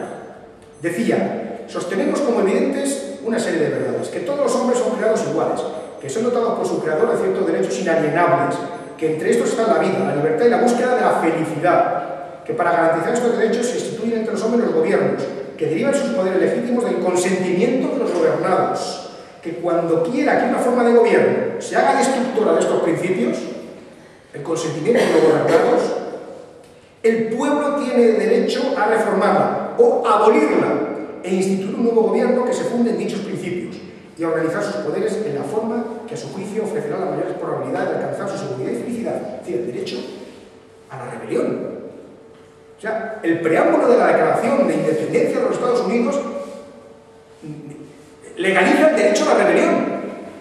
Pero es que la Declaración de los Derechos del Hombre y Ciudadano de 1789, en la Revolución Francesa, en el artículo 2, establece la resistencia a la opresión como un derecho natural e imprescriptible de los hombres. Y estamos hablando del año 1789. Pero es que la Constitución francesa de 1793, el artículo 31, dice lo siguiente: los delitos de los mandatarios del pueblo y de sus agentes nunca deben quedar impunes. Nadie tiene derecho a considerarse más inviolable que los demás ciudadanos. Es decir, el que manda no es más inviolable que el resto, para empezar. El derecho a presentar peticiones, dice el artículo 32, a los depositarios de la autoridad pública no puede ser prohibido, suspendido ni limitado en ningún caso. El artículo 33 dice: la resistencia a la opresión es la consecuencia de los demás derechos del hombre. Es que si no hay capacidad de resistencia, no hay derechos. No hay derechos. Porque los derechos no son en la medida que se pueden defender. Si no se pueden defender, ¿de qué derechos estamos hablando? Y el artículo 34 dice: hay opresión contra el cuerpo social cuando uno solo de sus miembros es oprimido. Fijaos, basta que uno solo sea oprimido. Hay opresión contra cada miembro cuando el cuerpo social es oprimido. Y el artículo 35, que es el más claro de todos, de la Constitución francesa de 1793. Cuando el gobierno viola los derechos del pueblo, la insurrección es para el pueblo y para cada una de sus porciones el más sagrado de los derechos y el más indispensable de los deberes. ¿En qué Constitución hoy día vemos estos principios? Que están inventados, que muchas veces pensamos que estamos descubriendo el Mediterráneo. La política, como siempre se refiere a lo mismo, es algo bastante manido. Los problemas son siempre los mismos, por lo tanto, lo más probable es que siempre haya ocurrido lo que nos está pasando. En otra época, en otra circunstancia, con otros personajes, pero es bastante probable. No nos pasa nada nuevo. Pero es que la Constitución francesa de 1946, la Constitución de la Cuarta República, hizo suya la Declaración de los Derechos del Hombre y del Ciudadano de 1789, con lo cual esa Constitución de pleno siglo XX también reconocía el derecho a la rebelión. Y finalmente hay una Constitución que hoy día está en vigor y que mantiene esta posibilidad, que es la Constitución de Alemania. El artículo 20.1 dice: la República Federal de Alemania es un Estado federal, democrático y social. Punto 1. Punto 2. Todo poder del Estado emana del pueblo. Este poder es ejercido mediante elecciones y votaciones y por intermedio de órganos especiales de los poderes legislativo, ejecutivo y judicial. 3. El poder legislativo está sometido al orden constitucional, los poderes ejecutivo y judicial a la ley y al derecho. 4. Contra cualquiera que intente eliminar este orden, todos los alemanes tienen el derecho de resistencia, cuando no fuese posible otro recurso. Aquí lo que está imperando es la idea del nazismo. Es la única constitución vigente. No sé si en el mundo, pero luego en Europa es evidente, que mantiene un resquicio de todas estas formulaciones clásicas que le otorgaban al pueblo el derecho a resistirse cuando los gobernantes se pasan de la raya. Por lo tanto, no es tan extraño la desobediencia civil en nuestros ordenamientos constitucionales. Lo que es extraño es que han desaparecido, pero han formado parte de lo que era el núcleo esencial de la formulación democrática de las constituciones.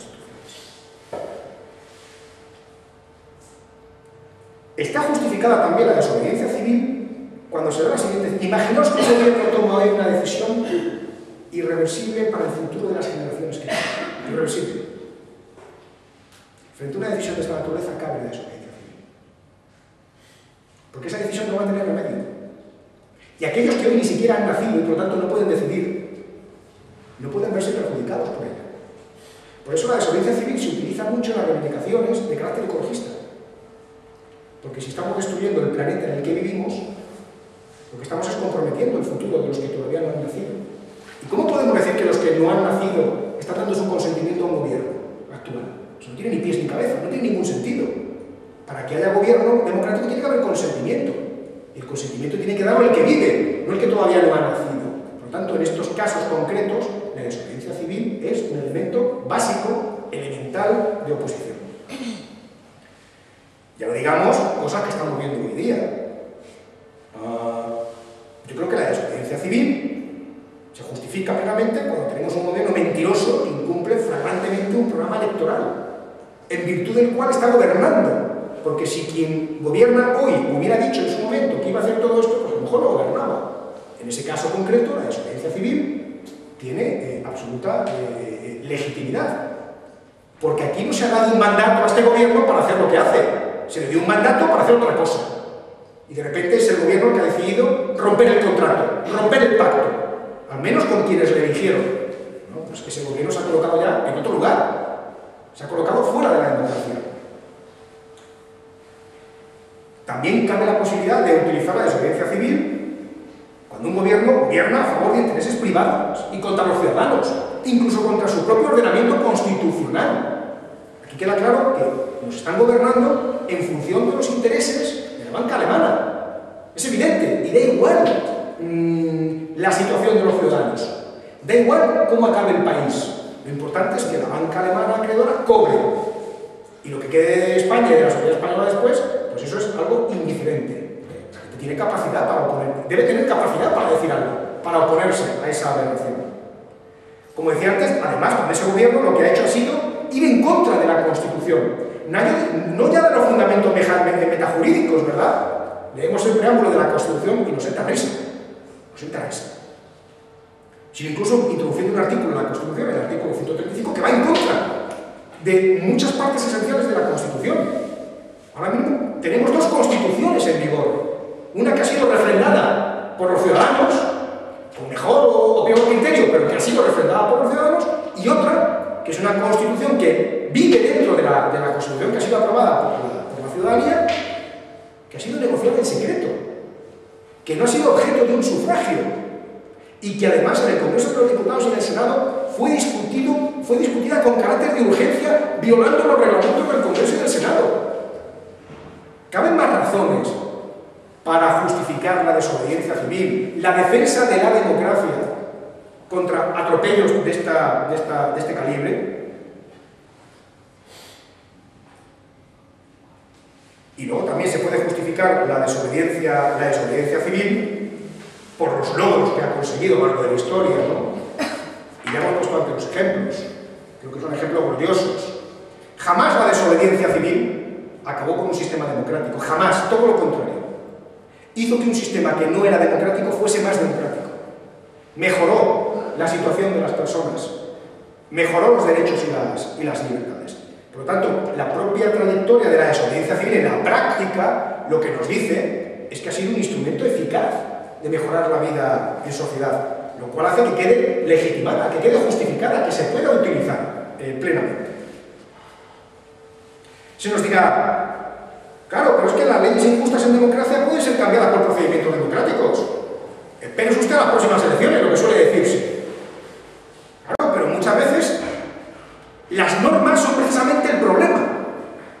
Las normas es el problema y no la solución.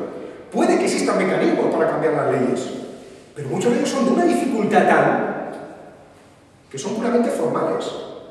La reforma de la Constitución, por ejemplo, en nuestro caso, en el aspecto ligado a la corona.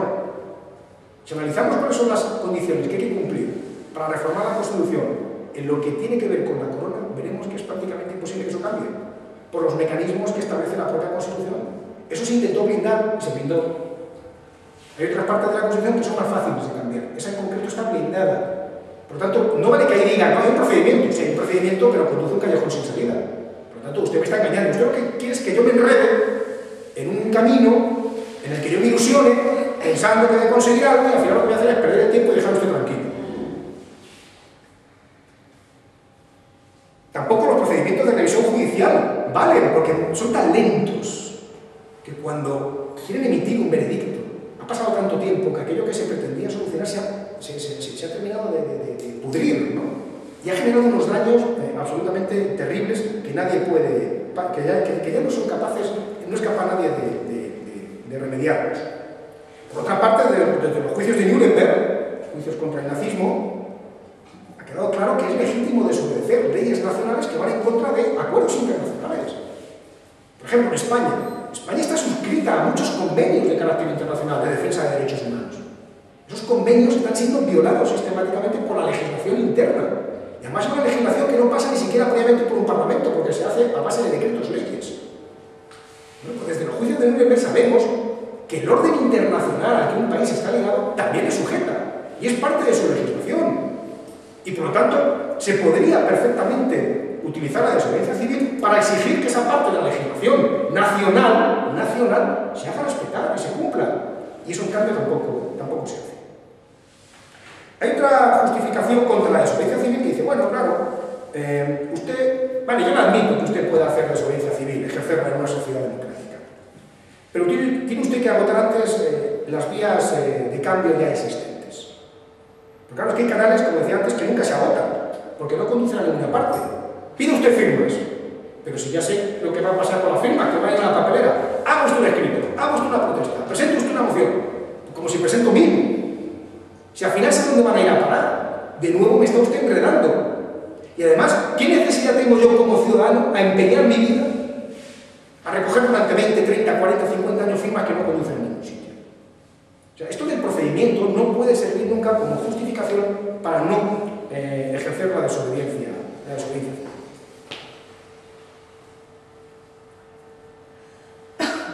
Suele decirse siempre, no se quejen.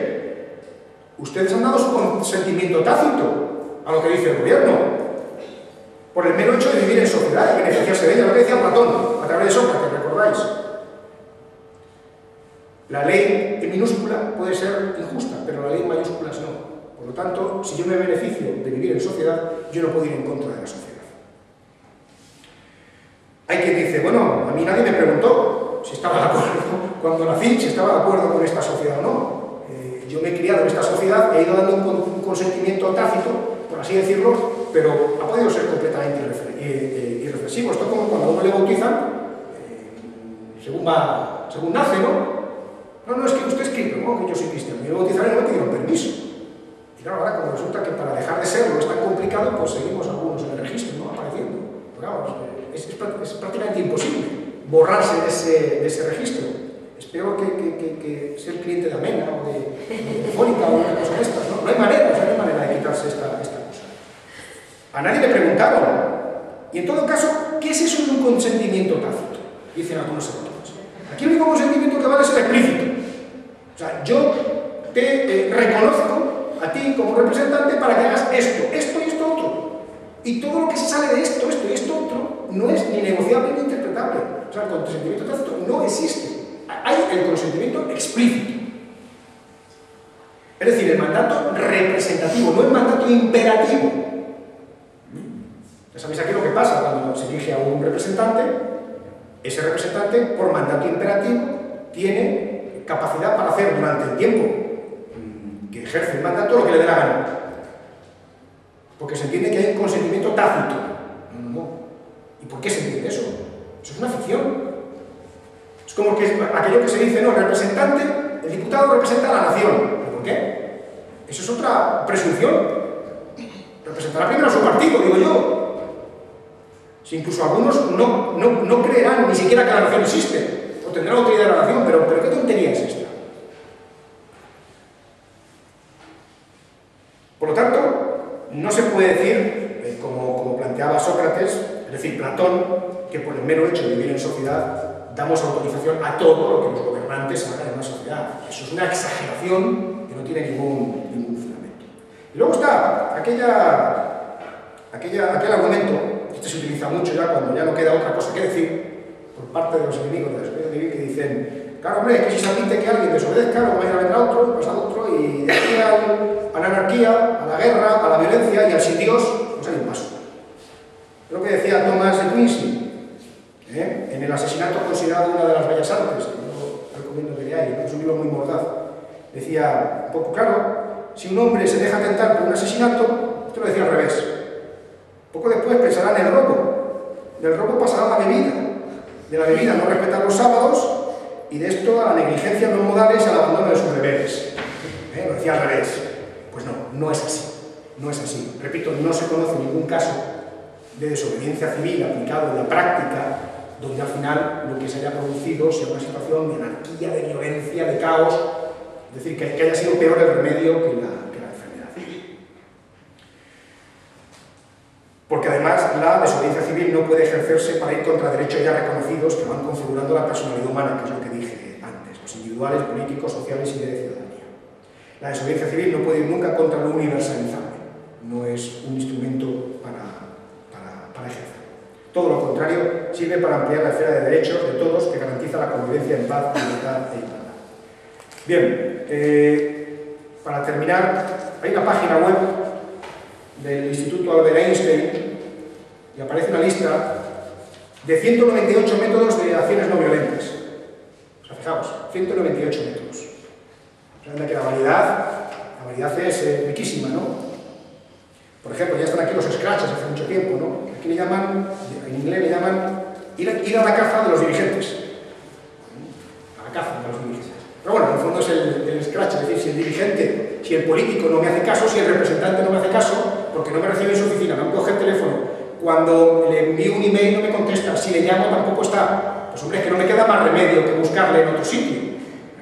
Bueno, pues hay 198 medidas de desobediencia civil que merece la pena, yo creo, que mirarlas, porque veremos que la variedad es impresionante, ¿no?, de acciones de esta naturaleza.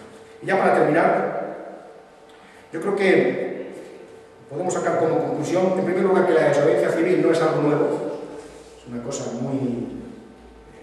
tiene una larga historia detrás. Sí es algo que está de moda, desgraciadamente por la situación social en la que vivimos. La desobediencia civil no es un capricho, es una necesidad, es un acto de responsabilidad. Porque además quien más arriesga es precisamente el que la ejerce. Está poniendo en riesgo, para empezar, su libertad, incluso su reputación. Y que desde luego es un asunto que no se puede tomar a broma, que toda la crítica que se hace a la desobediencia civil es de una calidad intelectual ínfima. O sea, no pensemos que el poder, porque vaya más encorbatado o hable de una manera más especial, está diciendo cosas más interesantes. Es una ramplonería que francamente da vergüenza y que hay razones muy poderosas, muy de peso para justificar la desobediencia civil y fundamentalmente para hacerlo en democracia. Y una democracia que no admite la desobediencia civil es una democracia coja. Así por lo menos lo veo yo. Por lo tanto, espero que la reflexión esta que he hecho así muy rápida, un poco deslavazada al final, porque estoy un poquito angustiado por la hora, no quiero que nadie se me marche antes de tiempo, me ha obligado a ir un poquito más deprisa, pero yo creo que lo fundamental que quería decir ya lo he dicho. Así que muchísimas gracias.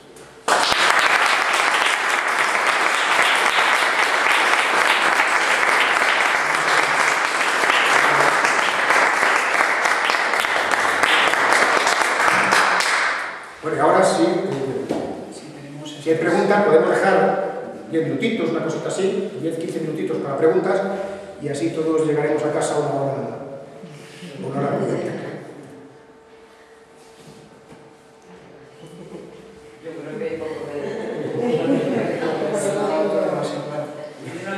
brillante. Muchas gracias. No, pero siempre hay dudas.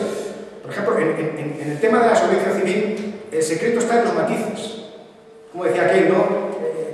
El diablo está en los detalles. El diablo está en los detalles siempre en estas cosas.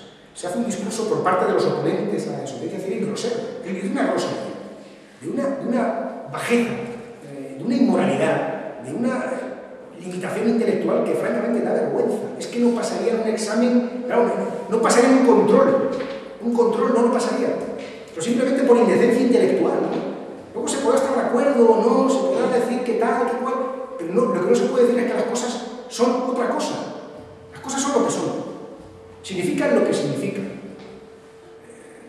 Y desde luego a mí me asombra, ¿no? Me asombra cómo determinados mensajes que son de una ramplonería vergonzosa calan de una manera, porque yo creo que la gente no los ha pensado bien, ¿no? Y hay que pensar, hay que hacer el esfuerzo por pensar. Ya sé que esto es complicado porque es ir contracorriente, pero es que muchas veces estamos obligados a ir contracorriente, porque la corriente nos ahoga, es que directamente nos ahoga, nos hunde, y esta es la circunstancia en la que estamos hoy. Pero es que son mensajes muy machacones de todos los medios de comunicación, y al final la gente que no tiene una mente abierta y que no se para a pensar nada de lo que le machacan, se lo llegan a creer, es que anulan a las personas.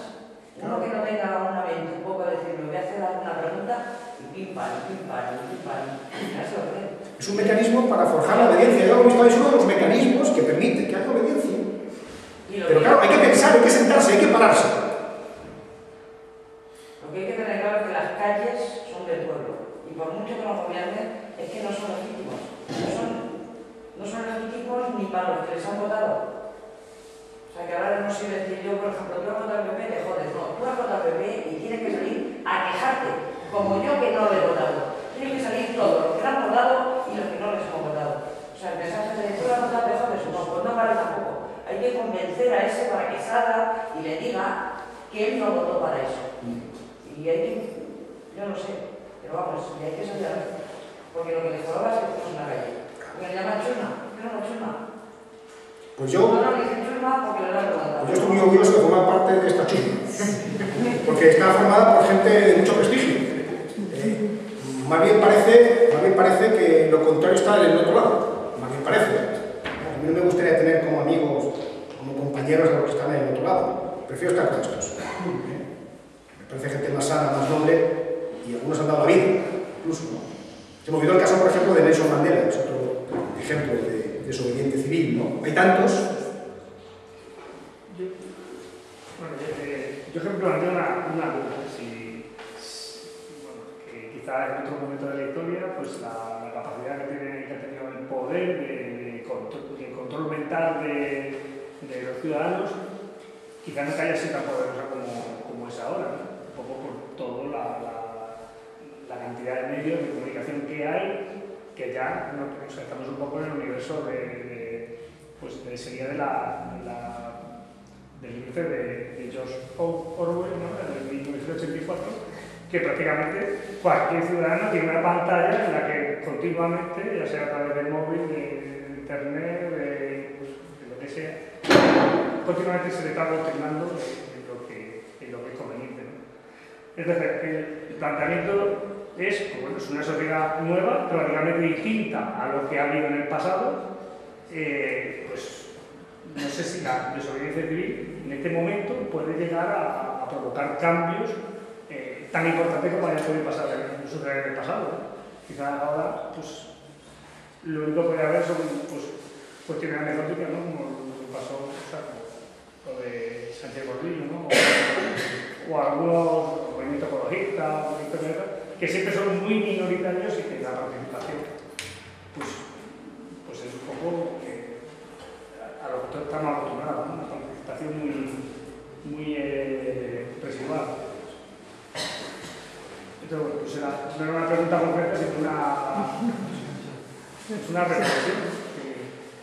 Que quizás el poder, gracias a tanto intelectual que ha reflexionado sobre la desobediencia y la obediencia, pues tiene un manual de instrucciones tremendo para dominar con mayor efectividad que Vamos a ver, puede ser, o sea, yo creo que no hay una respuesta a esa...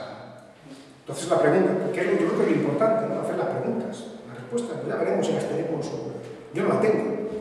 Yo sí que sé de todas formas que la desobediencia civil molesta e incomoda.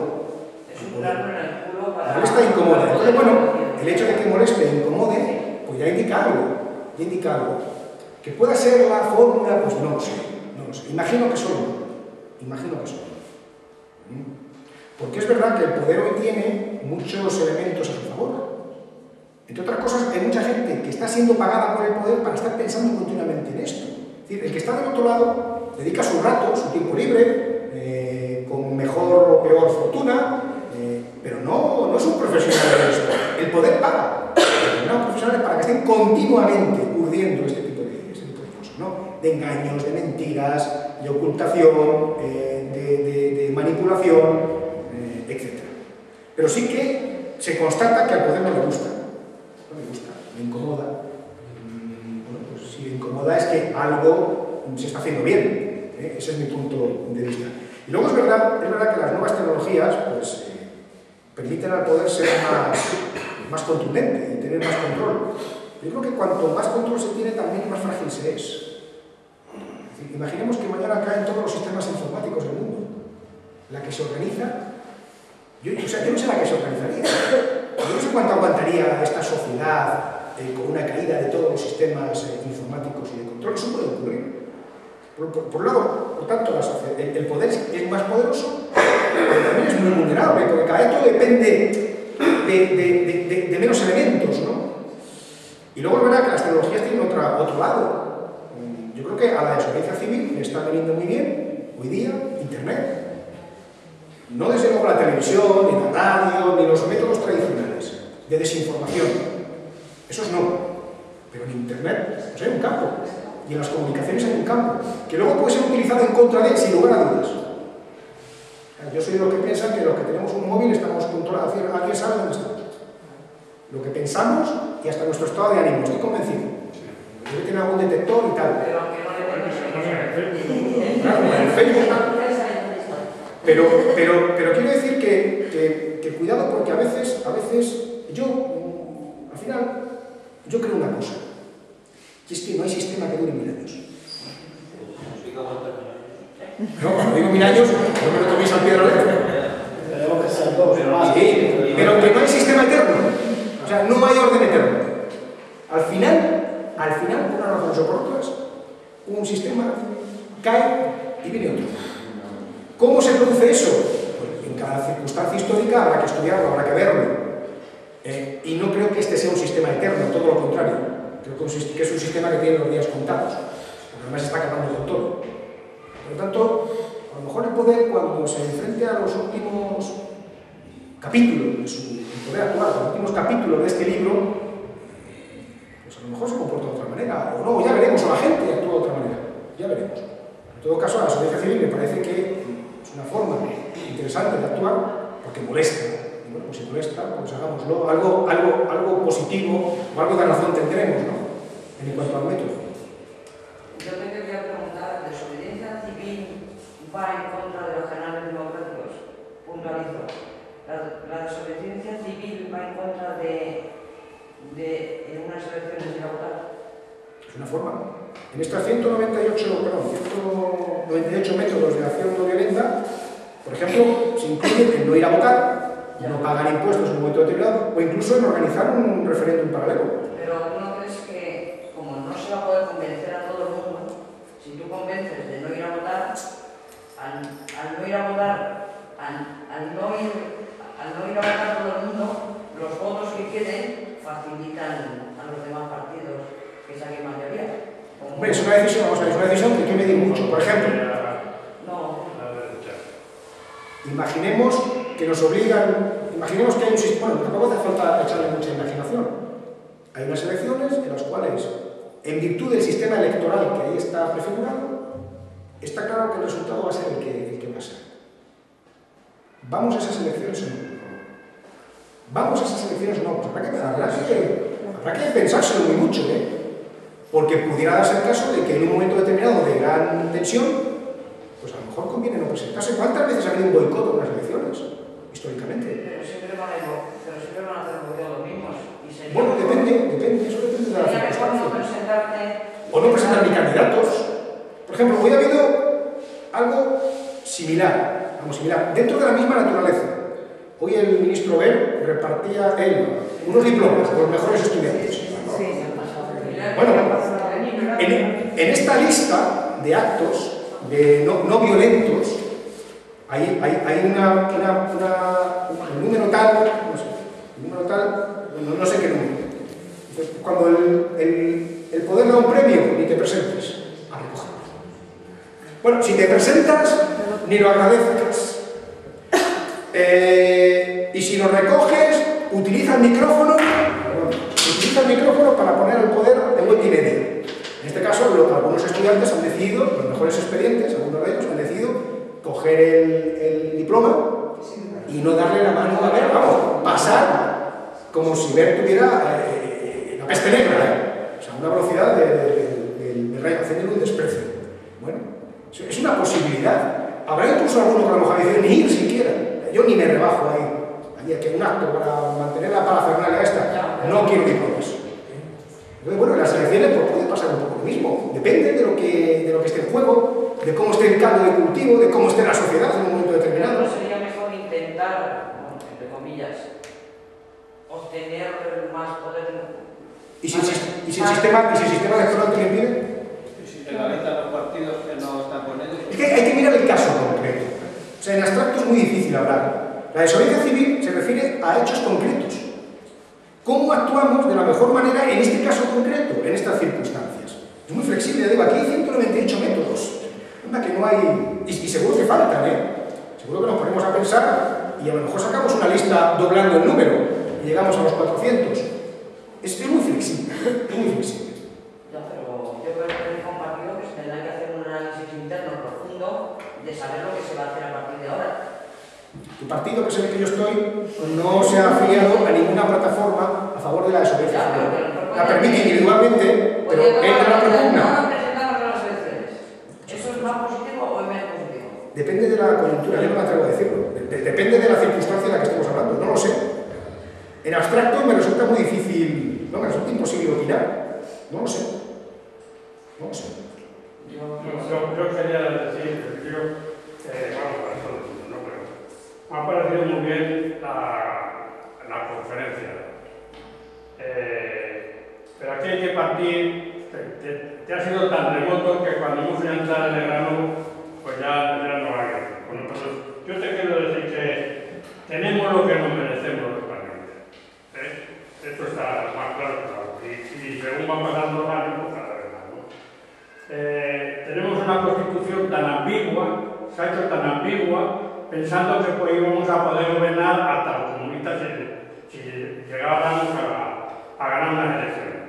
Pero eso se ha demostrado palpablemente y últimamente, en el último año, que eso es imposible. Porque el capitalismo ha sobornado a las dos fuerzas principales que se alternan en el gobierno a base de meterles millones, cientos de millones, por no decir miles de millones. El PP descaradamente ya lo han pillado porque como el sobre no tenía dónde meterlo, lo que estaba repartiendo entre sus cuadros, sobornando. El capitalismo no regala en base, regala para que hagan leyes que no vayan a coger, y es lo que han hecho. Y entra el otro y hace la misma. Y cuando terminen de descubrir a este, y se liarán a sacar la mierda del otro. Y nosotros siempre estaremos haciendo pues, lo que hemos hecho, luchar desinteresadamente, jugándonos pues, lo que tú, porque eso hasta ahí también nos han llevado. Porque la rebeldía ha desaparecido de la clase obrera. Es que yo no sé si habría que empezar otra vez una sociedad nueva en las escuelas, pues enseñando que en la vida hay que ser rebeldes. Porque hay rebeldía en las escuelas, pero es para enfrentarse con el maestro, porque no le dejan hacerlo. No, eso yo hablo de otro tipo de rebeldía. Para ser, cuando se ha empezado la sociedad, había que educarnos en que teníamos que ser solidarios, que había que haber una prestación estatal a los jóvenes antes de salir. Pues yo no te digo que el ejército, porque yo alguna vez he hecho de menos el ejército y era antimilitar, pero allí me enseñaron a respetar a mi padre. Cuando un enano de medio metro me decía, ponte firme que te va a dar 2 hostias. Y lo tenía que hacer. Bueno, yo no digo eso, pero hacer un servicio como en Suiza, de prestación a la sociedad, o en otros países que ahora, pues yo creo que eso sería positivo. Es que ahora se ha deteriorado la disciplina familiar en la familia. Eso degenera después la sociedad. Forman un lugar y a los 2 días se separan o salen a hostia. Es decir, esto se ha liado de tal manera que no hay manera de eso. Y esto le viene bien al capitalismo. Pues claro, aquí lo único que sufrimos aquí somos los burritos. Porque ¿cuánto se mueve en comparación con lo que hacían falta para hacer esa sublevación que se hizo? Las leyes, ya digo, son tan ambiguas que cualquiera las lleva para el lado. Hacen un artículo de la Constitución y luego hacen los reglamentos. Y distorsionan de tal manera los artículos que llegan los jueces y dicen, y aquí todo debe coger. Están clamando los jueces que se hagan las leyes más claras para poder aplicar ellos, porque no, ni eso pueden hacer. Entonces, esto tiene mala fe.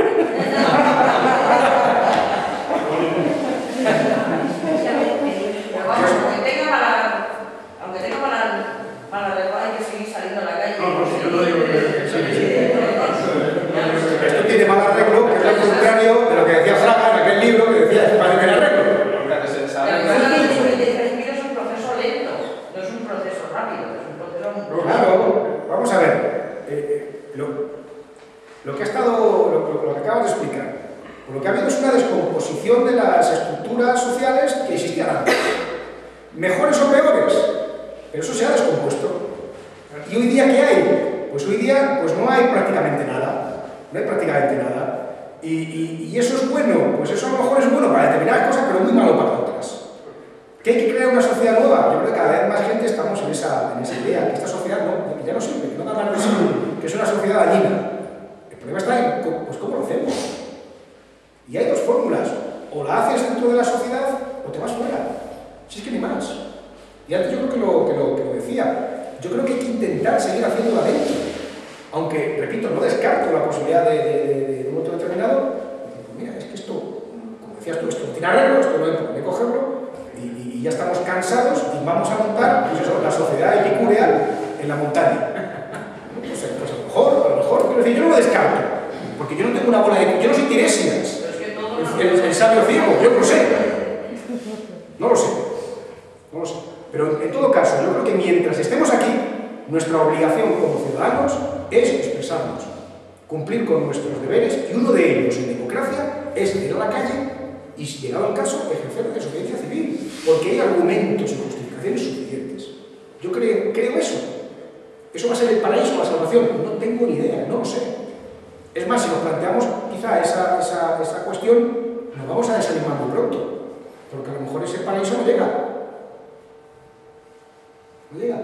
O llega muy tarde, o llega muy desfigurado. Y tanto para esto. O sea, yo casi no me quiero ni plantear siquiera el final, porque si me planteo el final me deprimo. Prefiero estar en el camino y no pensar mucho más lejos. Una pregunta ya simplemente.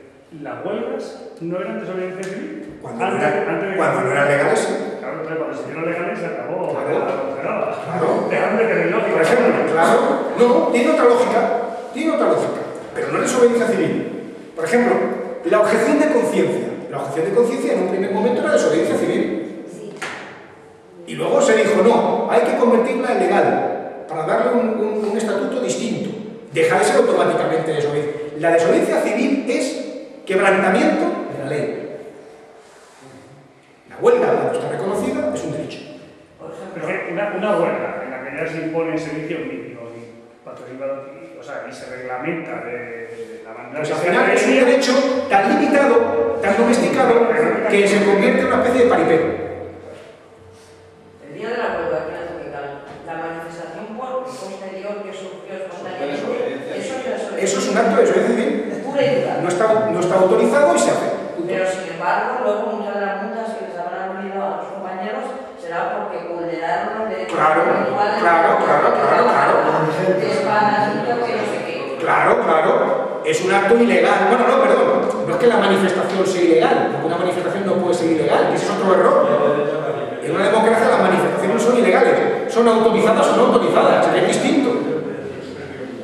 Pero es evidente que no hubo autorización, y como no hubo autorización, se fue en contra de una norma de carácter administrativo. La verdad es que los argumentos que les habrán dado no será eso, será que el fulanito quería ir a trabajar y el No, coche no puede. Y el no, coche dirán que no está autorizada, imagino. Hay una campaña, por cierto, yo no sé quién la ha sacado, el otro día me puse a leer y dije, joder, ya otra vez. Y es una campaña de objeción fiscal, yo no sé, lo vi en la página de la CGT, mira. Esto es lo que hizo Zuro, que dejó de pagar. Esto es una campaña de objeción fiscal que se ha montado así de alguna forma Pero es que el sistema fiscal español no te deja porque ya te lo retienen. ¿No? Sí, Sí te deja, no se te puede multar. Puedes hacer una deducción de Vamos, pues ahora Son no deducciones te fiscales. lo de no pagar la iglesia, no pagar los militares, no pagar lo que pasa es que te pueden reclamar la cantidad. Hacienda te Se puede hacer. sigue con la regla. Y si tienes niveles, pues te echas para Aquí, por ejemplo, en estas medidas se dice retirar dinero de los bancos, por ejemplo, no pagar comisiones, no pagar, por ejemplo, los peajes en las autopistas. Son actos. No domiciliar recibos. Generar una economía paralela. Bueno, hay muchas fórmulas. Muchas veces lo que te dicen es rompe amarras con la sociedad, porque si no rompes amarras eres vulnerable. Lo que decíamos antes de los impuestos. No son fórmulas. Ya digo, 189, 198 metros. Bien. ¿Hay alguna pregunta más? Bueno, pues repito, os agradezco mucho la paciencia, sobre todo. Se hizo lo que se pudo, en el rato este no dio tiempo a más, y en todo caso, pues si esto ha servido para que se tenga una idea un poquito más clara de lo que es la audiencia de Vic, y sobre todo, que se esté en mejor disposición para defenderla, cuando algún energúmeno salga a criticarlo, pues yo me sentiré satisfecho. Buenas noches.